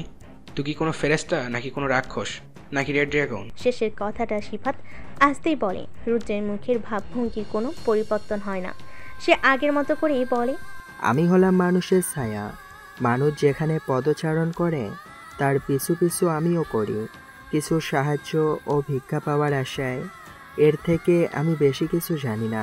শিপাত হাসে। সে বুঝতে পেরেছে এভাবে রুদ্রের পেট থেকে কোনো কথাই বের করতে পারবে না। আমাকে এবার কাজে যেতে হবে স্যার। এই শহরটা অনেক ছোট আর গোল। না চাইতেও আশা করি আবার দেখা হবে আমাদের। শিপাত কিছু বলার আগে রুদ্র হেঁটে চলে যায়। শিপাত হিমশিম কণ্ঠে বলে, রুদ্র, তুমি রেড ড্রাগন হও বা অন্য কিছু, তোমার উপর এবার আরও একটা ছায়ার নজর থাকবে, আইনের ছায়া।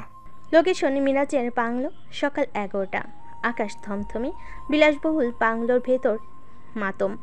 চারিদিকে নিস্তব্ধতা। নাফিউলের মৃত্যুর খবর চারিদিকে বাতাসের মতো ছড়িয়েছে। মিরাজ চেয়ারে বসে মাথা ধরে রেখেছেন।